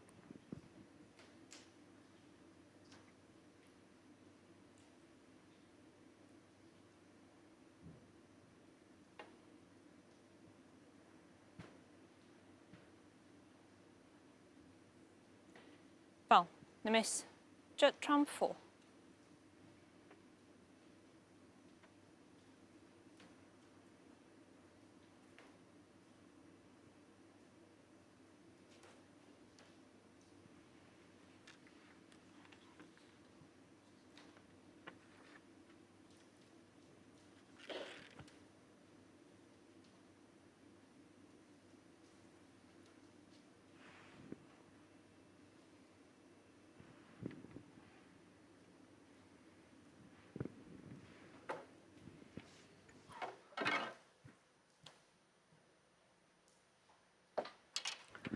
He was thinking of putting him back, but it's just a straightforward shot from Mark Selby, just to nestle into the side of it. So he wants to try and be more aggressive. I'm surprised he's not maybe splitting up some of the reds here. Probably afraid of knocking one over the corner pocket.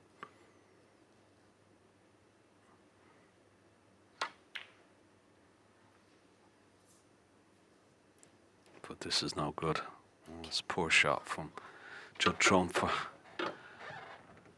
his standard. Yeah, I can see and sense the disappointment.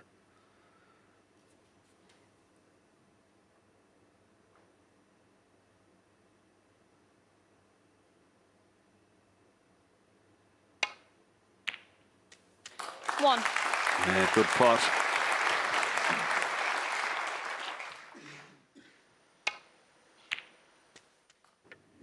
Yeah, although we've had a couple of close frames tonight, it does feel like just the way the match is progressing, Mark Selby has got a bit of a grip on it. He seems very comfortable with the way the evening's gone, the length of frames, the battles they've had. In fact, he's known for it, isn't he? But he can also score, so he's in here with a chance to get to the interval. 8. For the first time, 3 in front. Really piling the pressure on the shoulders of Judd Trump to find some sort of response, to get his game back together again. 9.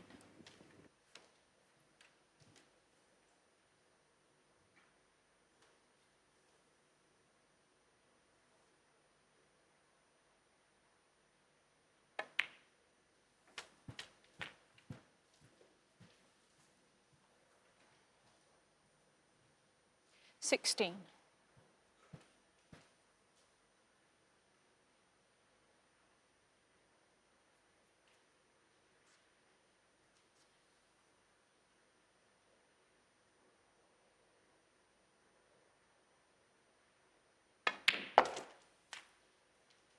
$17.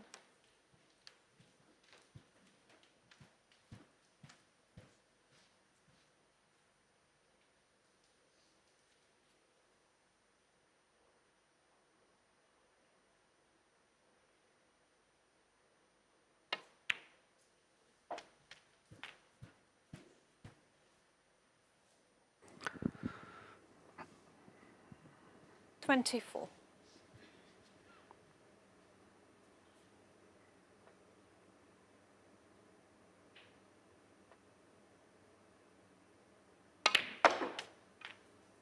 $25. Yeah, nice angle to try and dislodge some reds, but the red that he's dislodged has gone safe, so we got this last loose red available.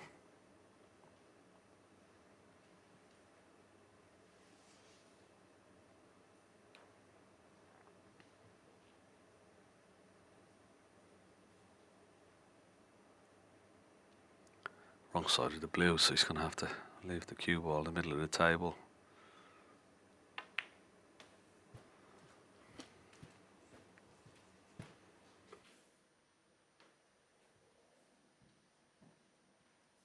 $30.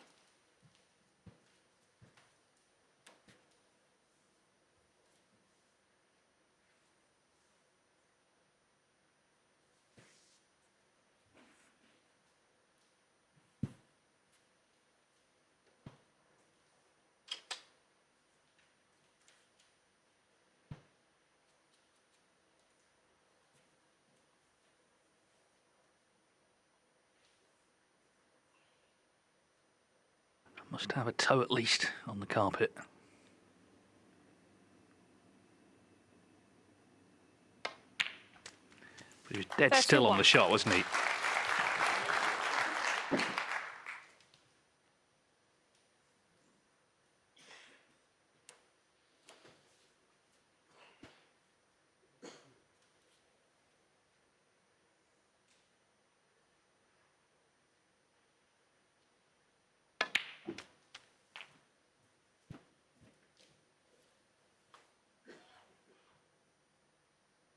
$38.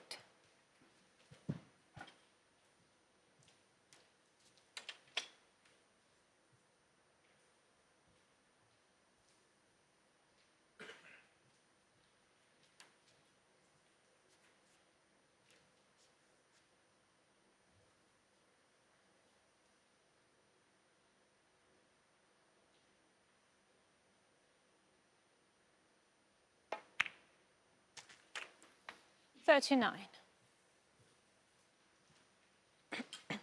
A little bit short with the cue ball.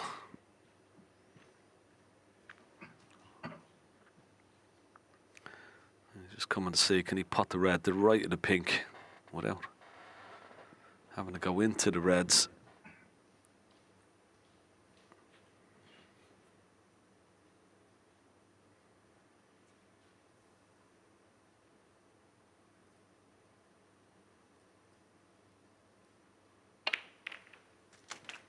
Oh, it's okay. He's got a red into the right centre. That's worked out all right. 46.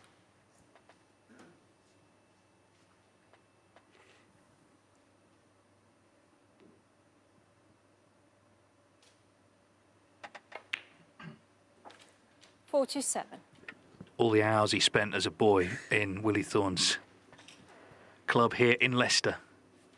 Fascinated with the game, learning the game.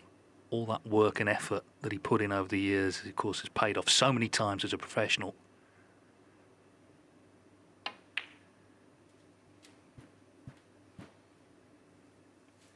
And the hometown fans here are beginning to wonder, 52. is it going to be his night as he moves potentially into an 8-5 lead? Still work to do.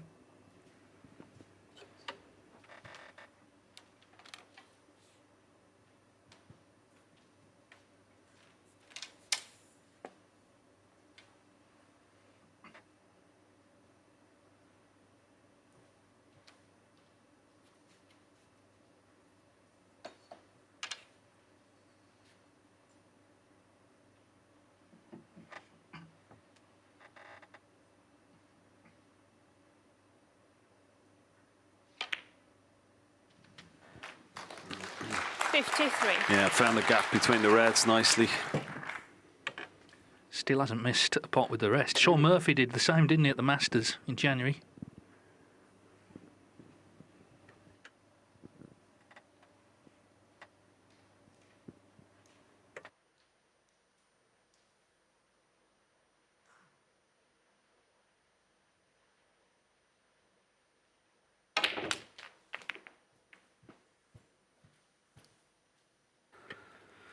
Used a lot of top spin. 60. I think he's got a red into the right centre.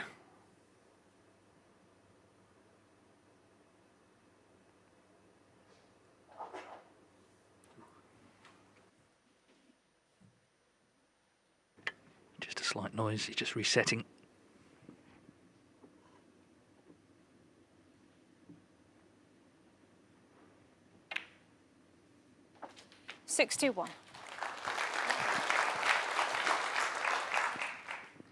So, not much more to do. Could so easily have gone 6-all, couldn't it? That battle on pink and black in the last frame.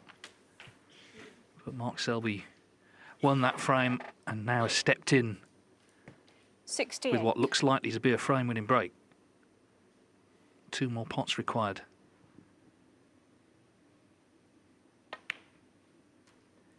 $69.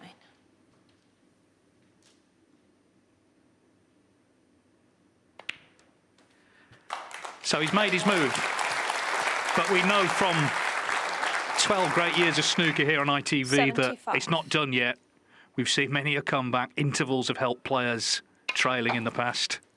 76. So Selby won't be counting his chickens, but it's certainly been his night so far.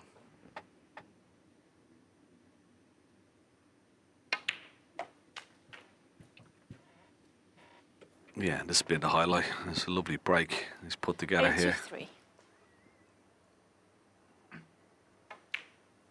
Judd Trump be disappointed 84. he gave him the opportunity. That sort of misplaced safety shot, caught the brown, knocked the red towards that left corner. But once he got in, Mark Selby from that opening red, wow, really has been a beautifully constructed break. Another nice little cannon. Plays those so well. 91.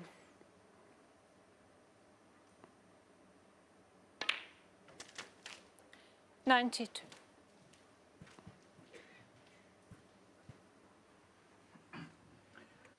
So I'm sure Judd's brother Jack will be with him in the interval, trying to gee him up. It's not done yet, as I say. We know how deadly he can be when the breaks start flying in. They did from the first frame of the final. Remember, he led 3-1.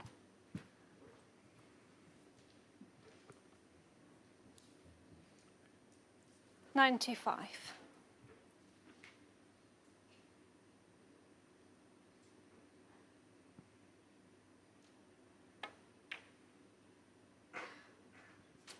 Oh, the red wriggles 96. in, and Mark Selby is on the black to make his 2nd century of the final and his 5th of the tournament.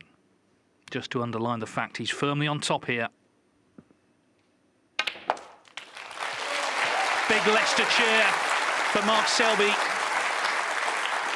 For the first time, he's 3 clear. 103. Okay. And it would mean a lot to win this tournament here in Leicester, but also it's an event he's played in every edition of and he's yet to win. Another one for his CV if he can come away the champion this evening.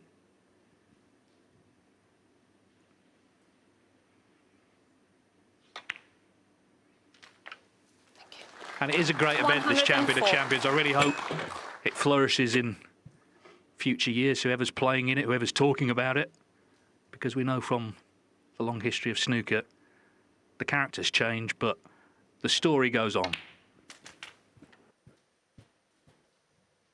Yeah. 111. I totally agree with you, Dave. It's a wonderful tournament. It's been a wonderful week as well. Some great matches. 113. Lots of big breaks, drama, excitement, tension. And local favourite playing the world #1 in the final. Doesn't get much better than that.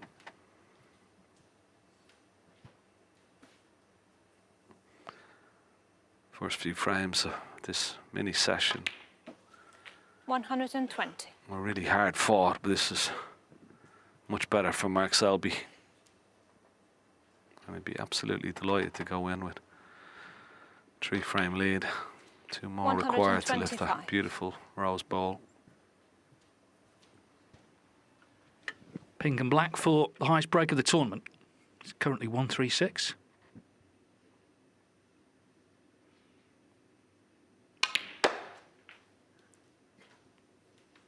We've seen both sides, haven't we? We've seen him slog it out in the long frames. We've seen him step in and make a break like this. Can he knock the black in for the total clearance?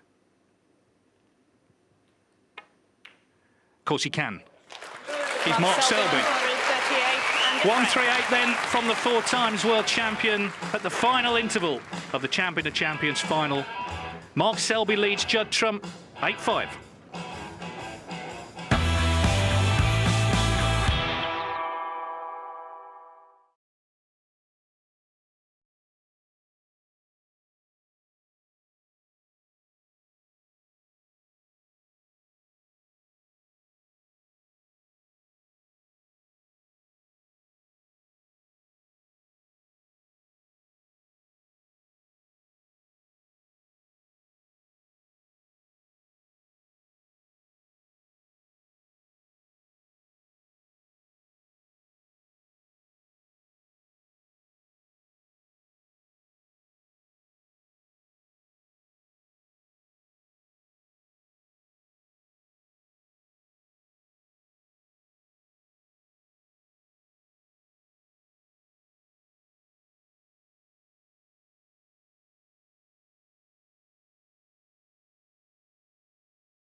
Mark Selby has put some daylight between himself and Judd Trump. He leads by 8 frames to 5, ending the mini-session with his second century of the match, 94% live pot success and significantly 94% positional success. He's 2 away from clinching the Champion of Champions trophy. Alongside me, Neil and Alan, we've had a bit of everything in that little mini-session there. Judd came out, he won that first frame of the evening. 40 minutes. He's made to work for it. Less said about that, the better maybe. We'll go straight into the 11th frame, because it had a bit of everything, didn't it, Al? It did. I don't know what to make of it. I mean, the referee obviously has stepped in, Tatiana, and did the correct thing and given 5 shots each, hasn't she, Neil, as a pre-warning? That's what she was explaining there, yeah. I mean, it's because of this, really. Look, this is... I mean, this is just what happens sometimes, but this is not the, you know, making a snooker... It's not going to make people flood to come and watch the game. It's just the way that things go. Can't tell you.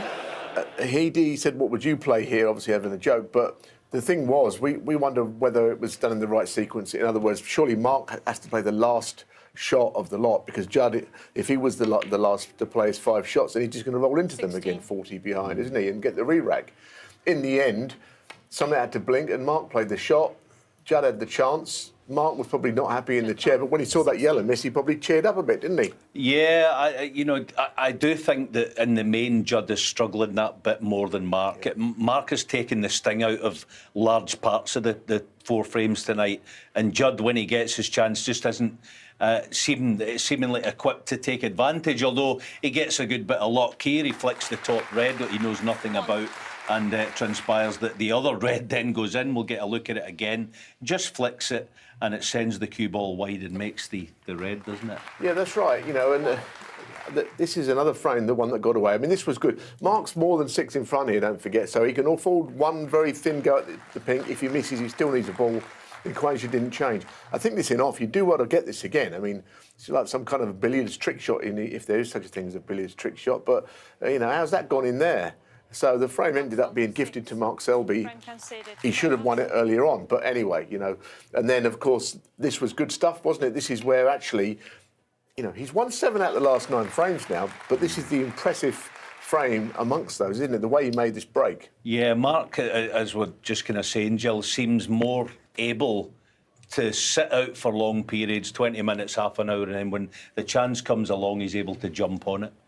I think there's going to be 1 or 2 more plot twists along the way, though, the way this match has been going. How does Judd Trump get back in? In all honesty, I don't know. His long game with power and spin, he's really struggling, I have to be honest. So I don't quite know. He's going to have to rely on Mark to a degree. In short spells, he's played well this week, but unfortunately, overall, I'm not sure how well he's playing in, you know, unison with the cue, etc. He's going to have to play lights out snooker, and I'm not sure at the moment we're going to see that. Yeah, you feel as the momentum is with the home team, so to speak. OK, after the break, we'll bring you the conclusion to this year's Champion of Champions final. It's the first to 10, and Mark Selby leads Judd Trump by 8 frames to 5.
Tune in for 3 days of darts from the Players' Championship Finals live from Butlins Minehead as reigning champion Luke Humphries goes in search of a third consecutive title. Coverage gets underway on Friday at 12:45 on ITV4. We are into our final session of this year's Champion of Champions, and Mark Selby needs just 2 more frames to take the title for the first time. But he's up against the world #1. So what can Judd Trump bring to the table? Stephen Hendry has joined Phil Yates in the commentary box to take us through to the conclusion of tonight's Champion of Champions final. Mark Selby to break. Mark Selby, when he's thinking about how he's playing, I think the only negative he sees has been an inability to sustain momentum. Well, that's what he needs to do here. He's got plenty of it.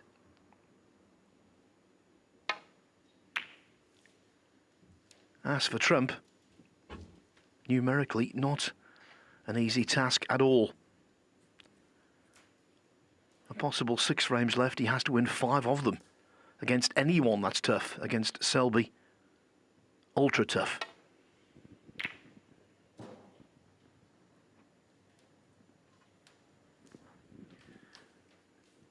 There's no doubt in my mind that Selby has been dictating the pace and indeed the structure of this final. So maybe Trump's tactics might be just go for it.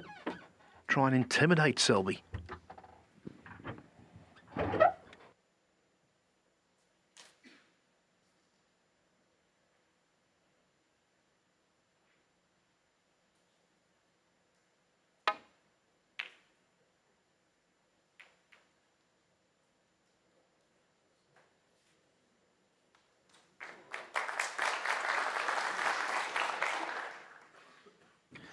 Another excellent Mark Selby safety shot there, with a lot of check side.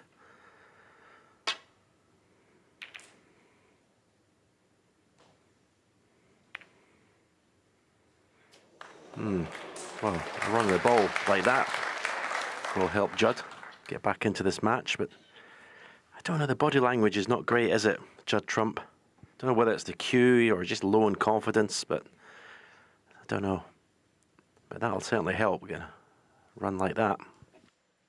Yes, and the first few shots he's played since they returned, they've been discernibly quicker from Trump. I think he's trying to inject some kind of pace into the match, trying to get some inspiration going, and who can blame him? And with luck like that, this could still turn around.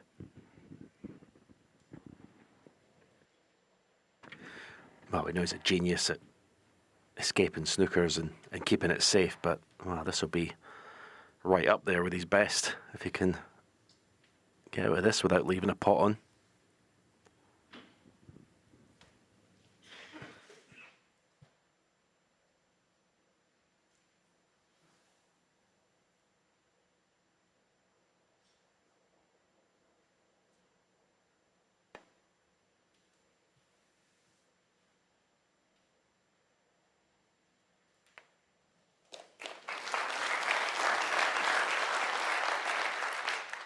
Pretty good.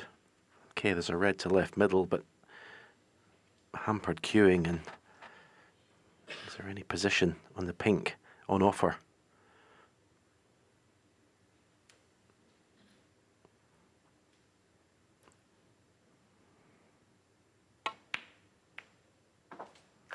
One.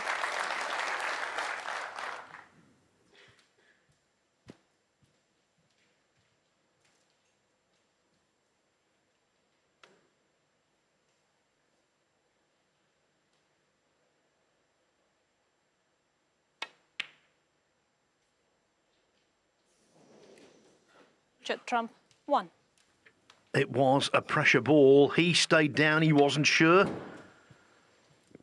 But then the jaws were contacted and it's Selby back at the table. Yeah, Judd just doesn't look like he's enjoying his snooker at the moment. And I've been there. A cue that you're not completely comfortable with. You're all right in the practice table, you're potting everything, but as soon as you get out in the arena, it's a completely different thing. If you don't have 100% confidence in the cue you're using, the game is very, very difficult.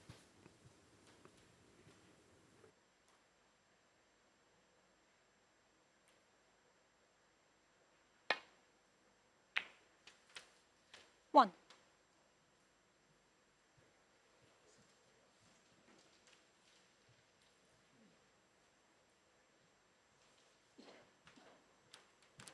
And of course, conversely, that's not the case for Selby. He's growing in confidence all the time, and he's put the cue ball pretty much on a sixpence there.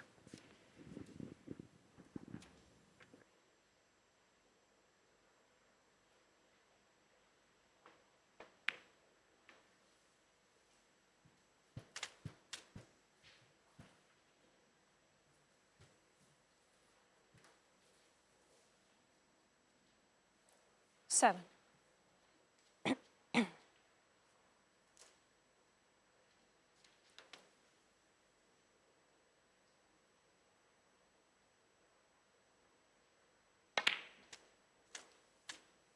Eight.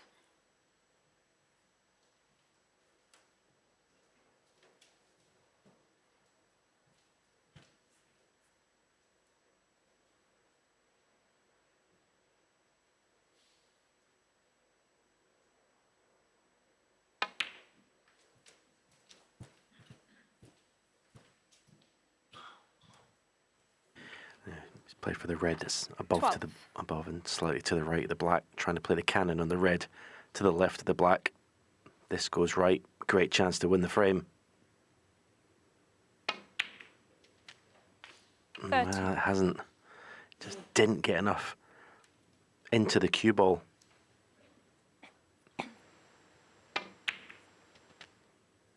Still potable, the black. It's not easy, and aiming down the bottom of the cue ball makes it even tougher. Yeah, good shot.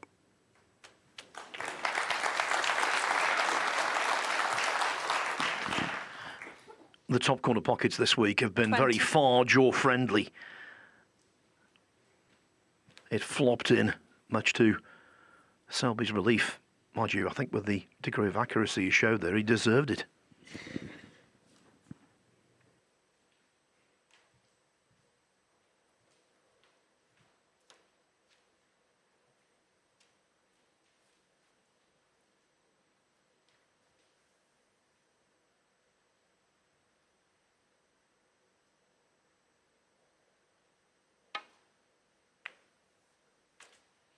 $21.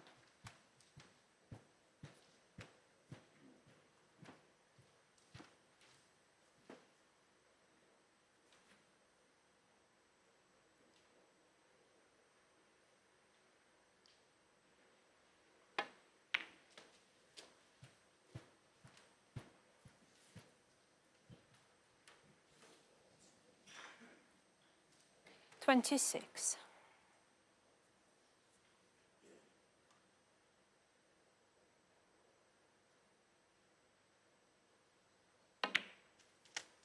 $27.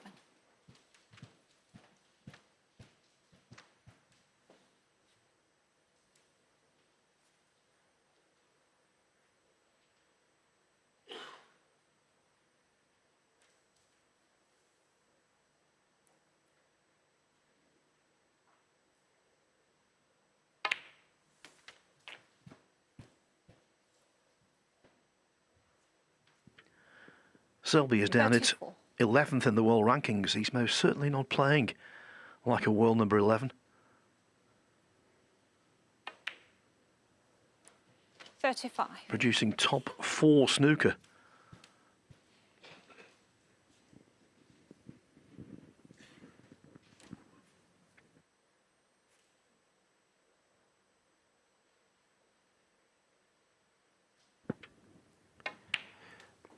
Yeah, that ranking is it's a mockery, really, of the player he is. 40.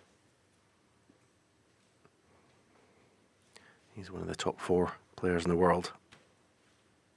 No doubt about it.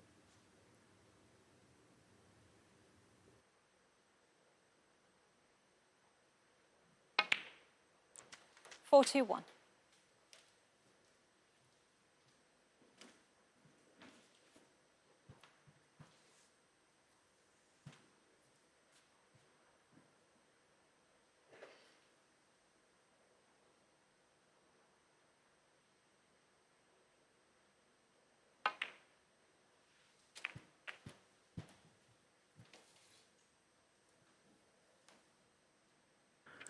46.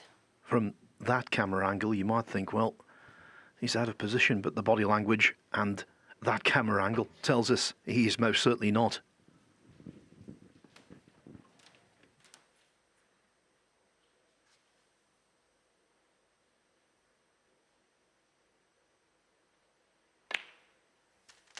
$47.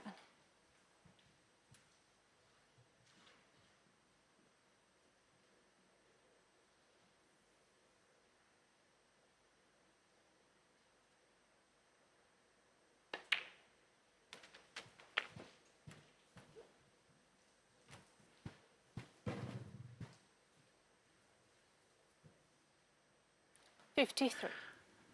Covered the pink spot with the cue ball, so it goes up on the yellow spot, but that won't concern Selby because he's got easy access to the black and the frame is entirely at his mercy.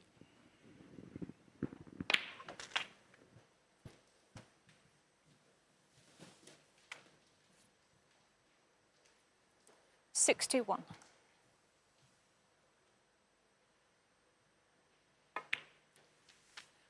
$62.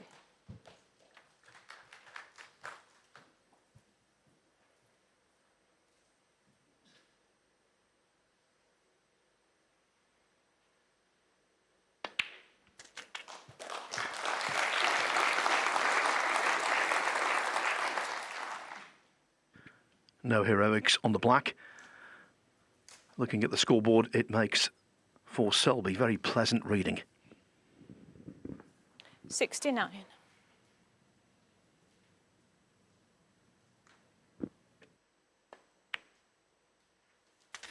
$70.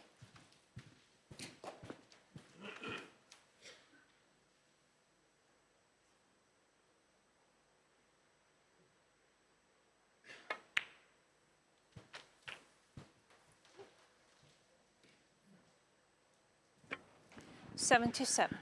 Now the goal is to make back-to-back tons. 78.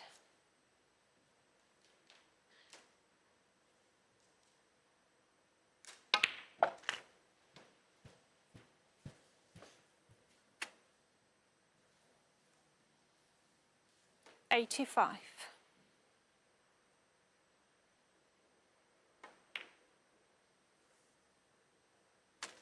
$86. He's made at least one century in every tournament he's played in this season.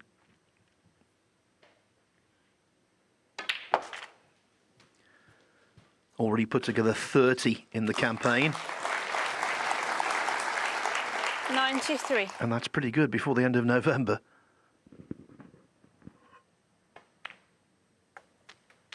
$94.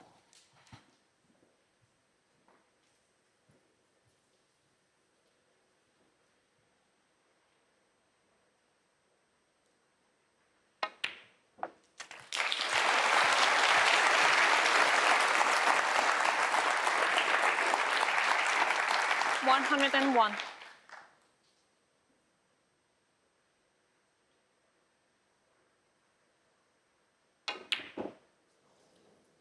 Mark Selby, 101. Excellent stuff.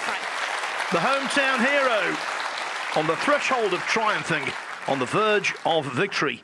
He leads 9-5.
time.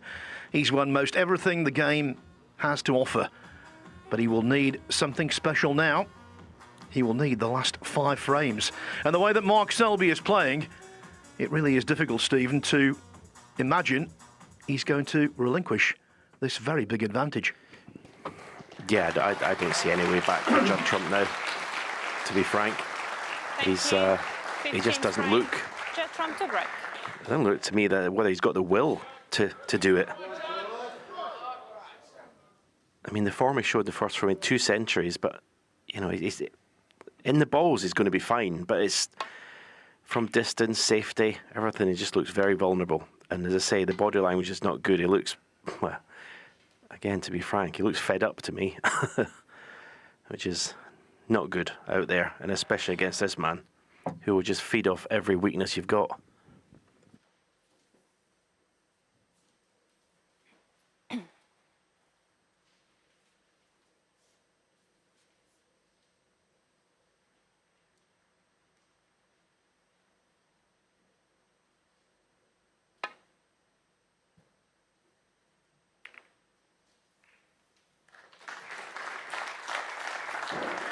It's not coincidence. He's just an absolute maestro.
Well, he had a good look at it. That safety shot, and he still put the red over the bag 1. But that cue ball going in front of the yellow just makes the positional side of this very, very difficult.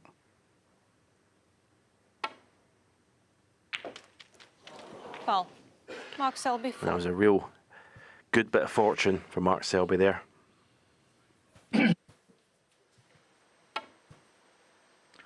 A 6-pointer in billiards, a sickener in snooker.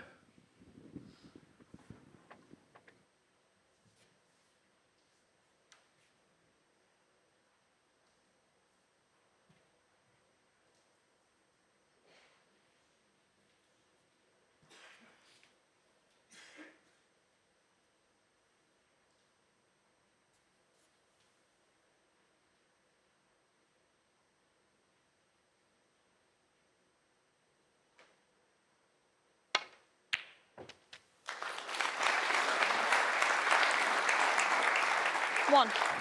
Beautiful shot. Absolutely beautiful shot. Didn't overhit it. Timed it to perfection. Steers the cue ball through the reds back up for blue. And one good positional shot here. This could be the beginning of the end.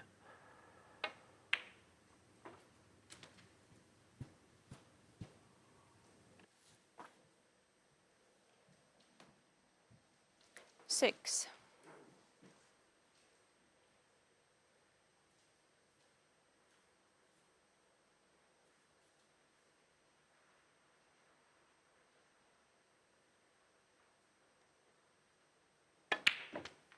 Seven.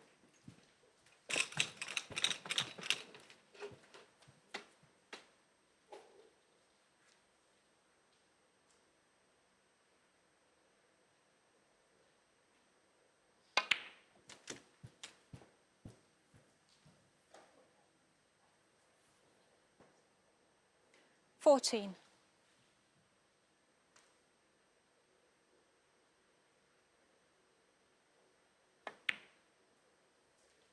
15.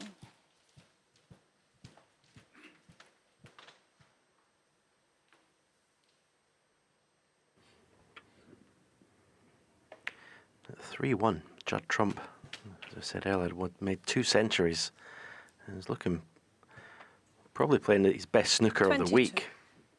But since then, he's lost 8 of the following 10 frames to Mark Selby.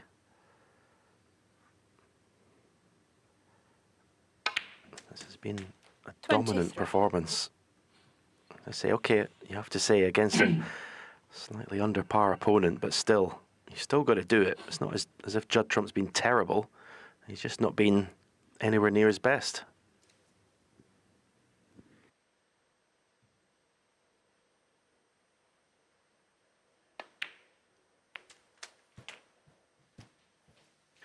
In his formative years, Mark Selby spent so many of his 30. evenings, weekends, up at the nearby Willie Thorne Snooker Centre, where he was honing 30. his skills to become a great champion. And one of the influential figures in his life was Willie Thorne's brother, Malcolm Thorne, the late Malcolm, who put so much into that junior programme, and he would be so proud of what he's watching 38. here in Leicester.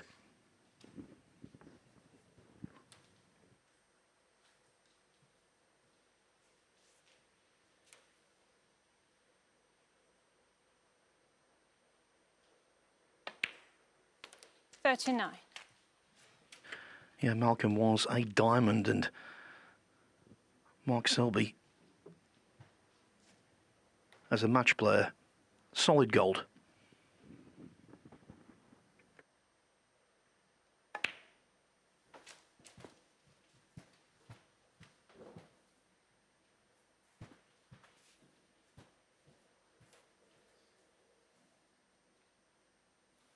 $45.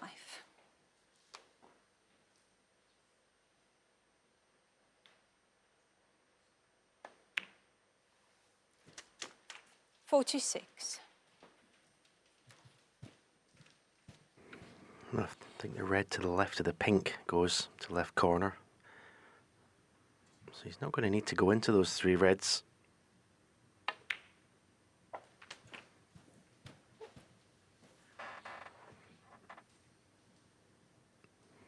$53.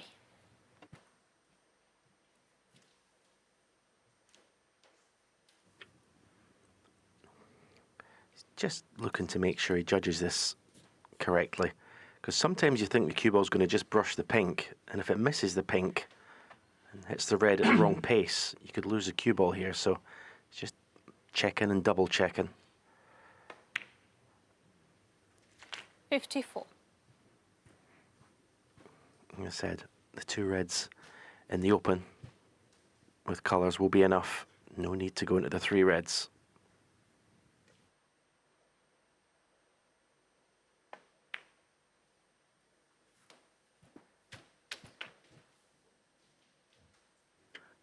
A little bit shy of pace 61. there.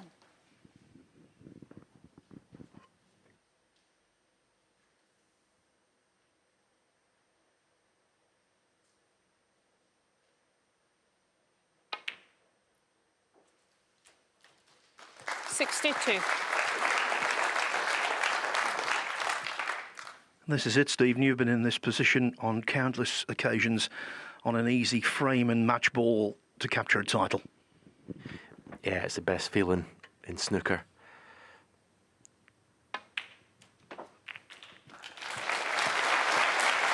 Caught in the final balls. This is what you practice for. These breaks you're making 67. in final frames to capture titles. And as I say, what a dominant performance. At his best, 68. he's pretty much unplayable, Mark Selby. Doesn't do it as consistently as maybe he did when he dominated when he was #1 for all those years, but as I say, when he does play like this, he is One of the greatest of all time, there's no doubt about it. 76. This, the victory lap, he's going to convert his 67th professional tournament final into his 41st title. And given its location, this tournament win, one of his sweetest. 83.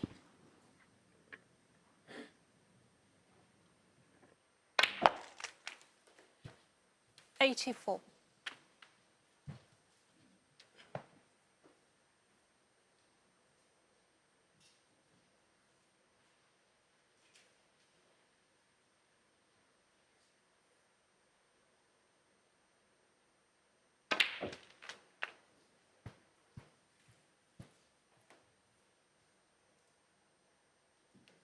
'91.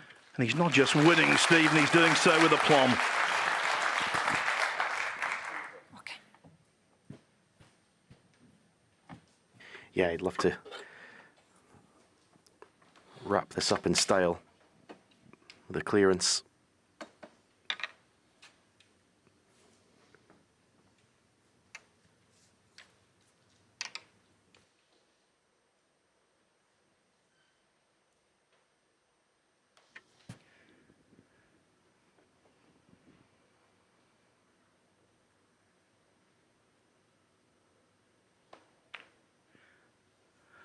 Glad he potted that as a statistician, because that's 35 pots attempted with the rest in the tournament, 35 knocked in.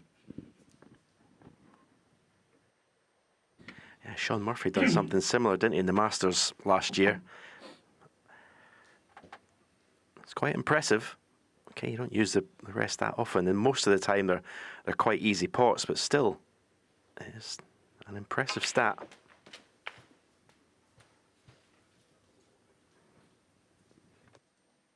'99. To finish 3 centuries in a row. Brilliant. Brilliant snooker. 100. Doesn't get much better than this.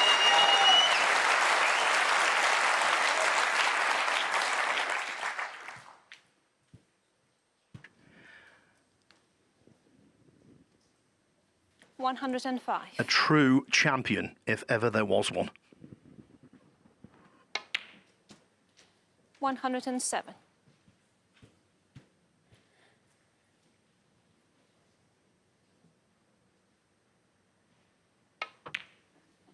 110.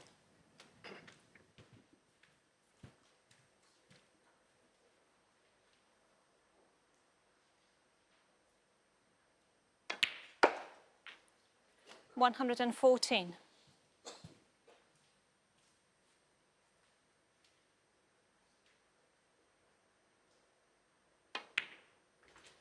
119.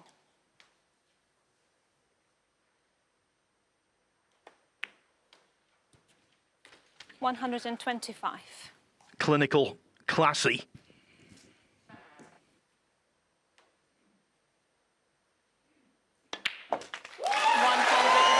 And simply outstanding. What a performance, and what a way to get over the line. You know, for a while, we called it the ITV curse. For years, try as he might, Mark Selby just couldn't lift a trophy in front of our cameras. But tonight, on home soil, the jester has had the last laugh. Ladies and gentlemen, may we have another round of applause before the interviews for both finalists here tonight in the Mattioli.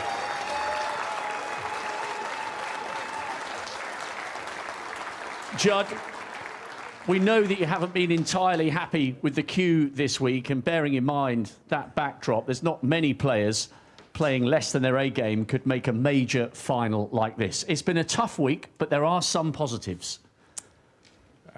Not really, no. There's no positives.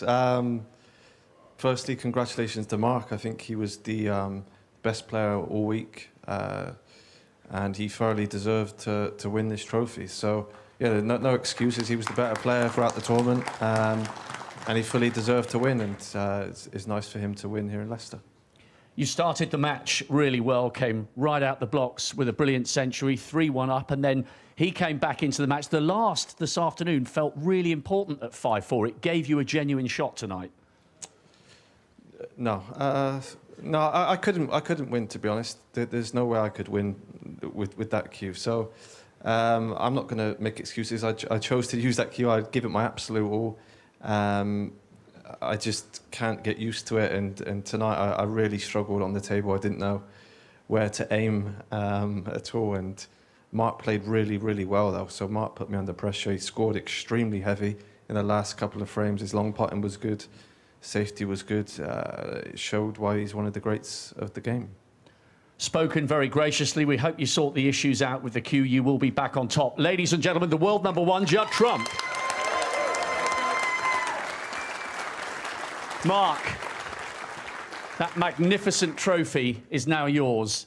To do it for the first time, to do it against the world #1, and most importantly, to do it right here in Leicester. How close is this to the peak of all your achievements, all you've done for so many years? This is very special tonight. Yeah, for sure. I mean, because this tournament, the Champion of Champions, it's basically like a replica of the Masters, you know. It's only got the best players in it. To play Judd in another final was a massive privilege for me, because I think you guys said the only time I played Judd before was 2011, which he was about 12 years old and beat me 10-8 in China. But, you know, I mean, I played good today from start to finish, but I knew that I had to, because obviously Judd's a class act. Obviously, we've seen what he's been doing for many, many years, and he's proved why he's the world #1. You know, he's a fantastic player, and he is the man to beat. So I knew I had to be on my A game to even have any kind of chance.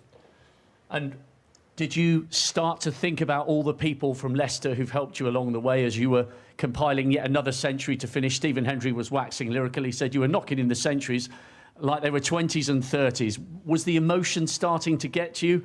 All the great days you've had, but to do it here, to do it right here in Leicester, amazing. Yeah, it was. I mean, I just felt, you know, I felt good in my game the last few days.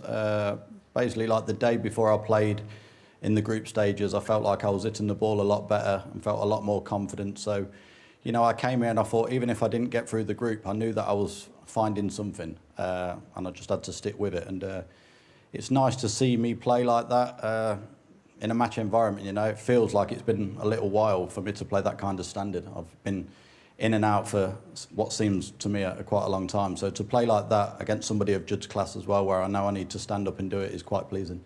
And so exciting for the rest of the season. Ken Doherty said before the match, it seems as though you're very close to being back to your best, and you showed it tonight. Yeah, well, you know, I needed to be, not just tonight, but today, because if I didn't play anywhere like that, then there was nowhere in the world I was going to win, you know. I know Judd's saying about his cue, but I mean, that just shows what a great player he is. If he's playing with a cue that he can't get used to, and he's been to 2 finals, I mean, shows what kind of quality player he is.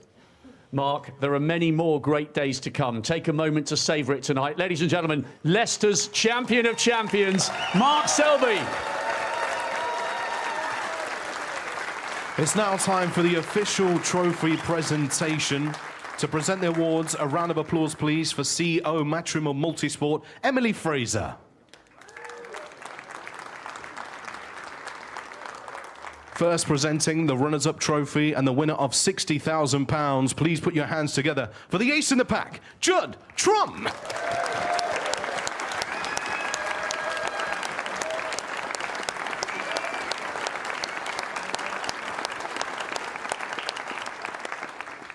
And now we welcome your champion to the table as we crown your 2025 Sportsbet.io Champion of Champions, the jester here in Leicester, Mark Selby.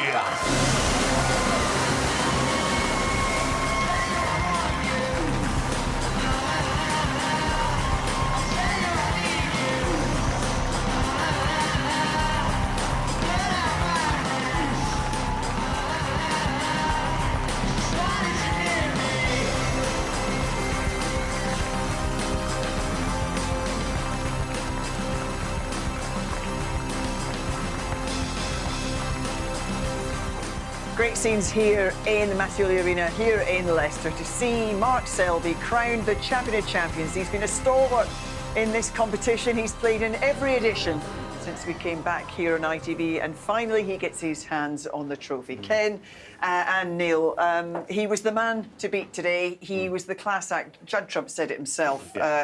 He certainly was the better player on the day. Oh, without a shadow of a doubt. You know, his scoring power is back. You know, his safety was always very, very good. And, yeah, I mean, to finish off with 3 centuries, it was just the icing on the cake. He played superbly all week and kept actually his best performance till the final. And there he is with his wife Vicky and Sophia, their daughter, just savouring the moment. I always think it's wonderful when the families can come in and join this special moment, because they spend so much time away from families, you know, given the nature of the sport. But to do it here, Neil, extra special. Yeah, very much so. And you know, he's a great champion, and he did play well today. You know, there have been occasions, and he said it earlier in this week, when he'll get a little bit in the way of himself. He doesn't quite allow himself to power away, but you know, he's won this match in very convincing style in the end. You know, all of those frames from 3-1 down that he's won to win in the end quite comfortably, and he's the worthy champion this week. He is indeed. Mark Selby is the 2025 Champion of Champions. When we come back, we'll reflect on a fabulous week of snooker here in Leicester and have some more reaction and analysis.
England's run at the Under-17 World Cup continues. They're through to the last 16, where they'll face Austria, and you can watch that live on Tuesday afternoon from 3:30 on ITV4.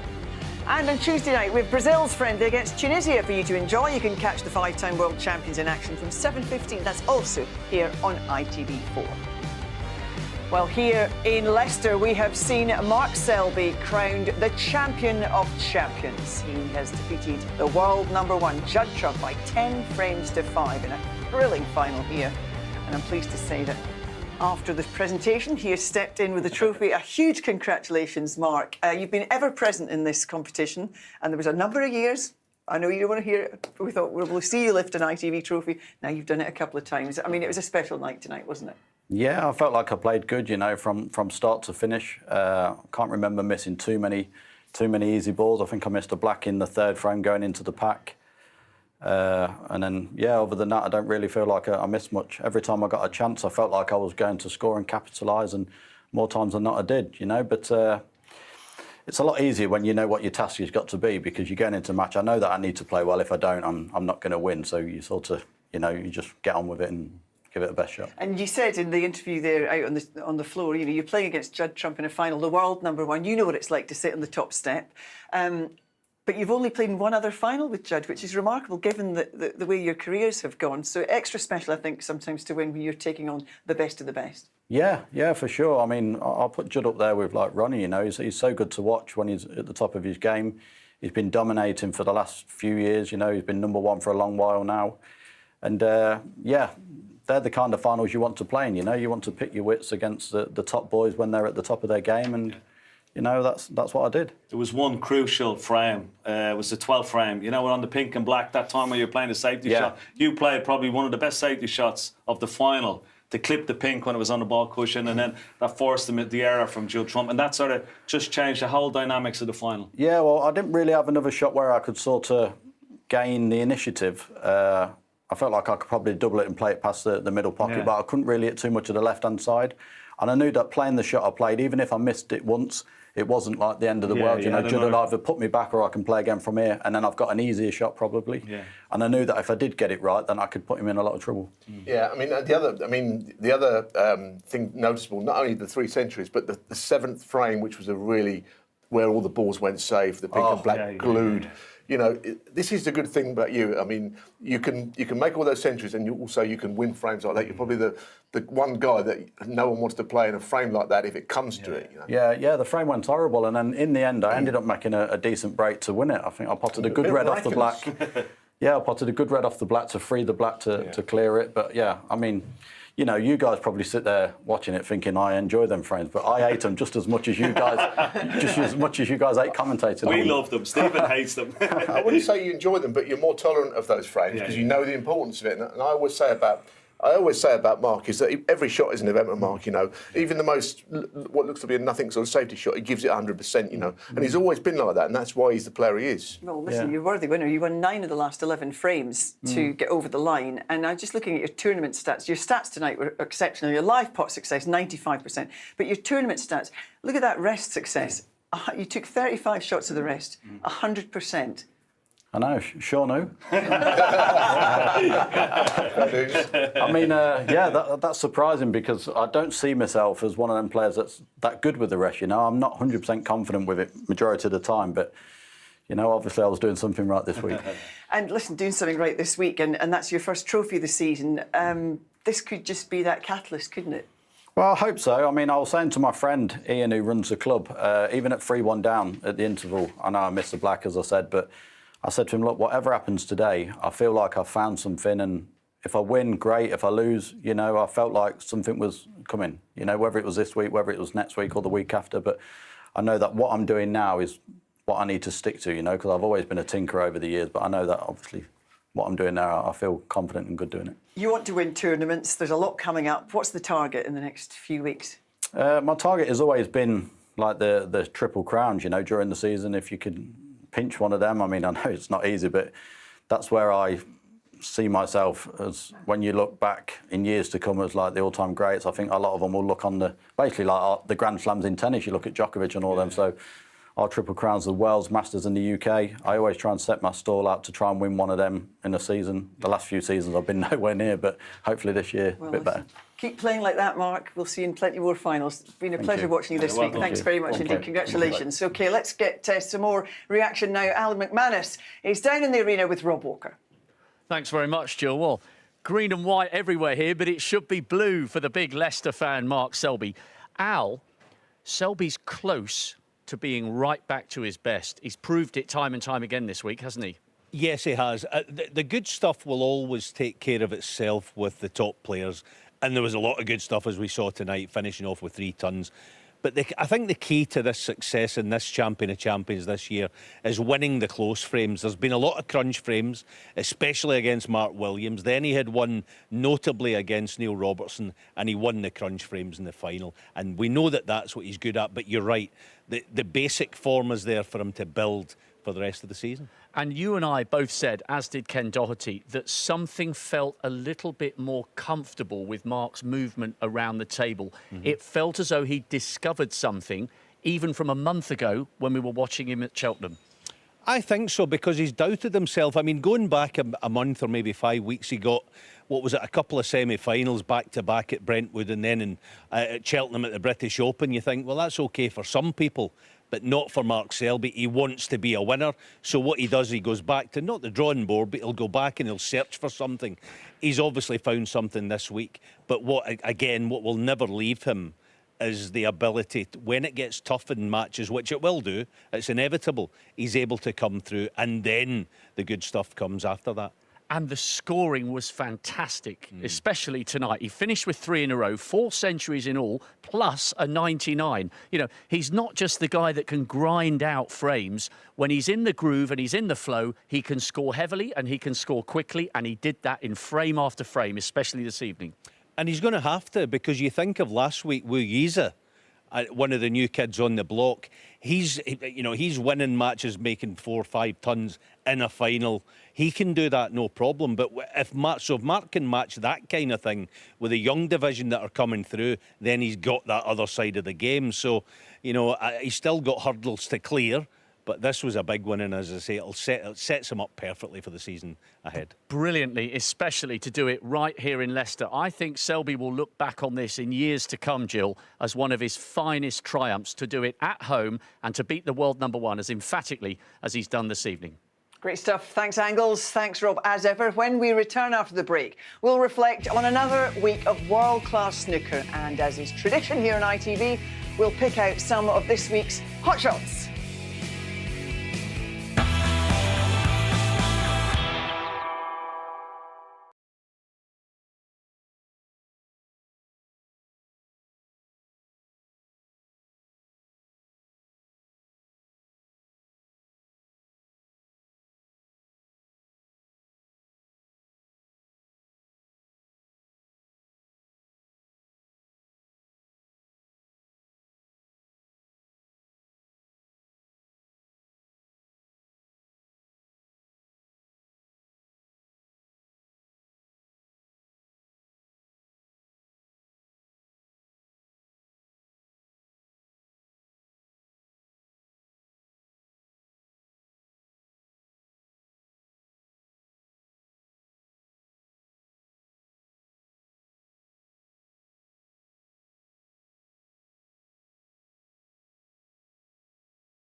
This year's Champion of Champions is Mark Selby. A high-quality final saw the Jester rack up 3 centuries and win 9 of the last 11 frames to see off Judd Trump.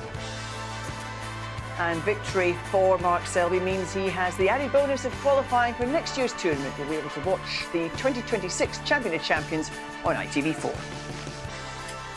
So as we bring the curtain down on what's been another vintage edition of the tournament, we've just enough time to look back on some of the week's best moments. It's time, of course, for some hot shots.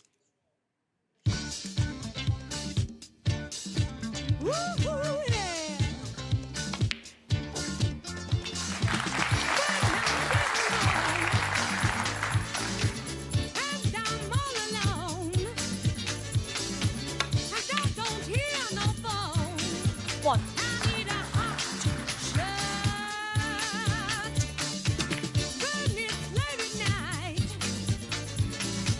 74. There ain't no man inside.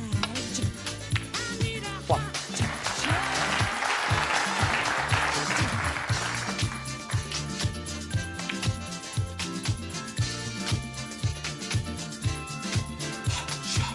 Kozlowski 115. And it.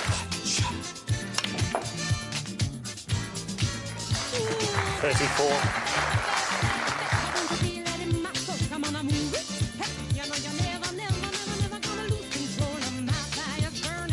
Thank you.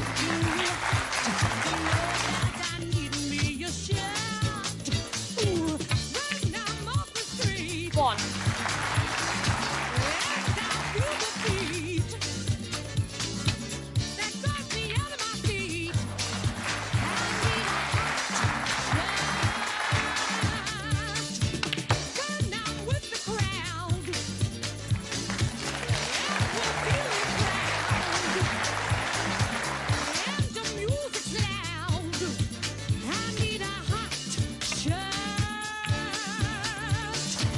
One.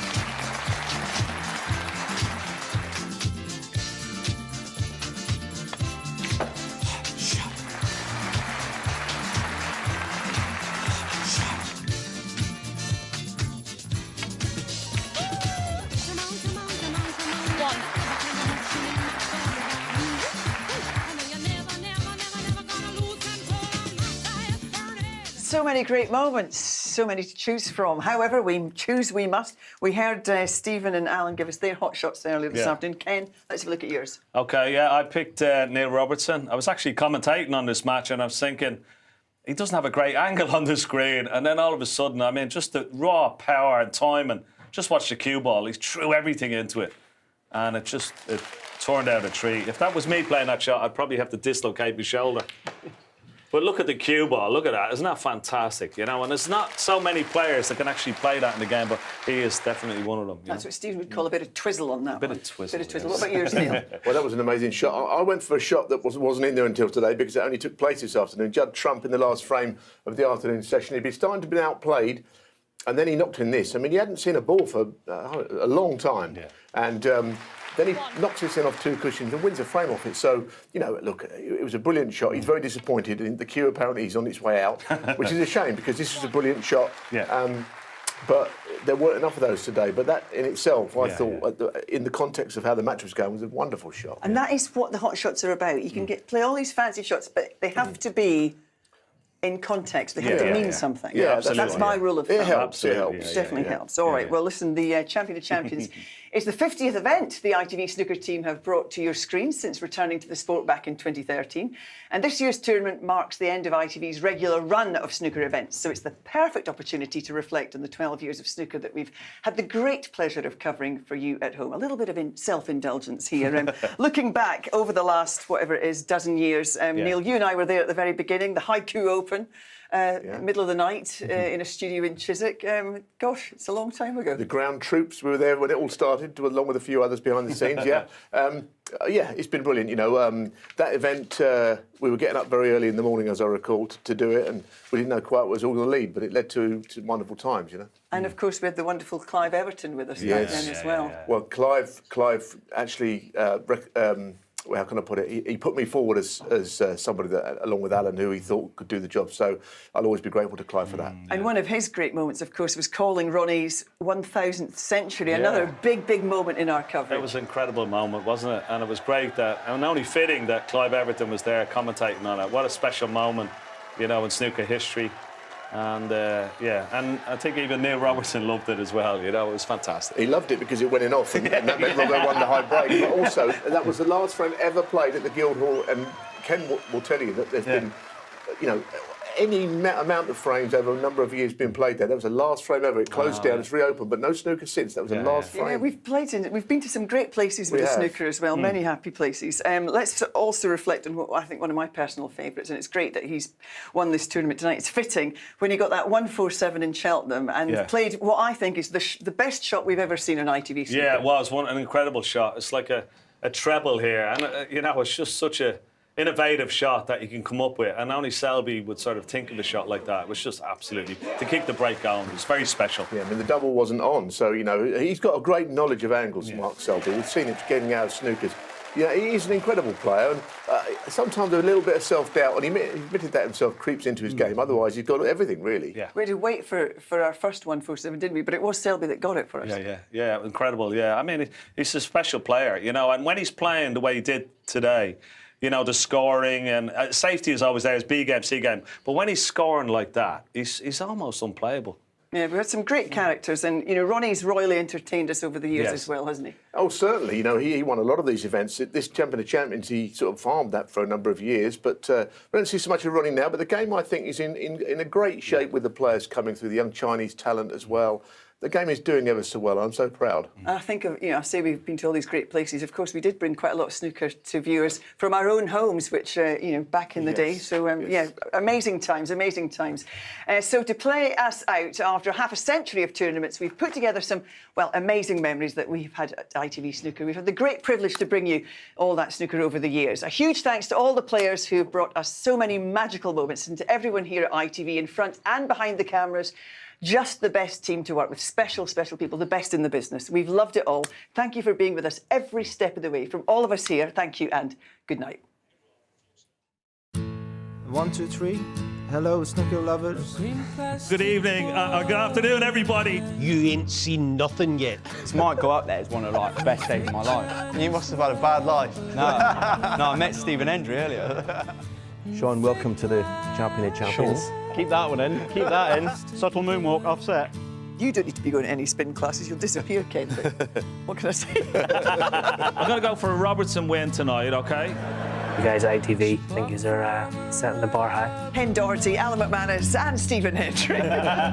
Who knew? Pembroke Tappis. What does that mean? Happy birthday. It's going to be monumental, big boy.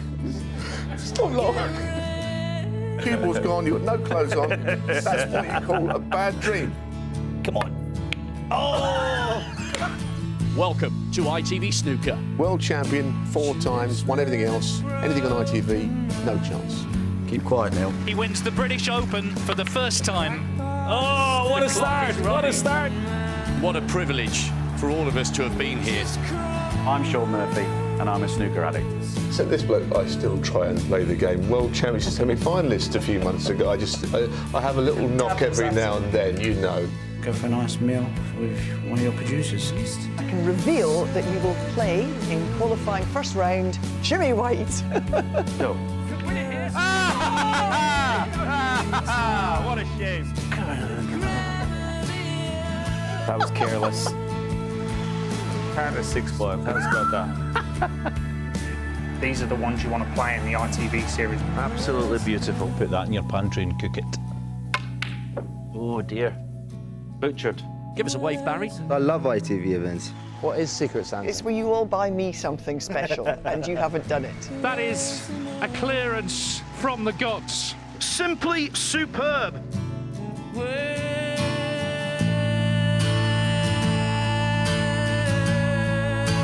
Sit back, relax and enjoy many movies that we don't know about? I hope not.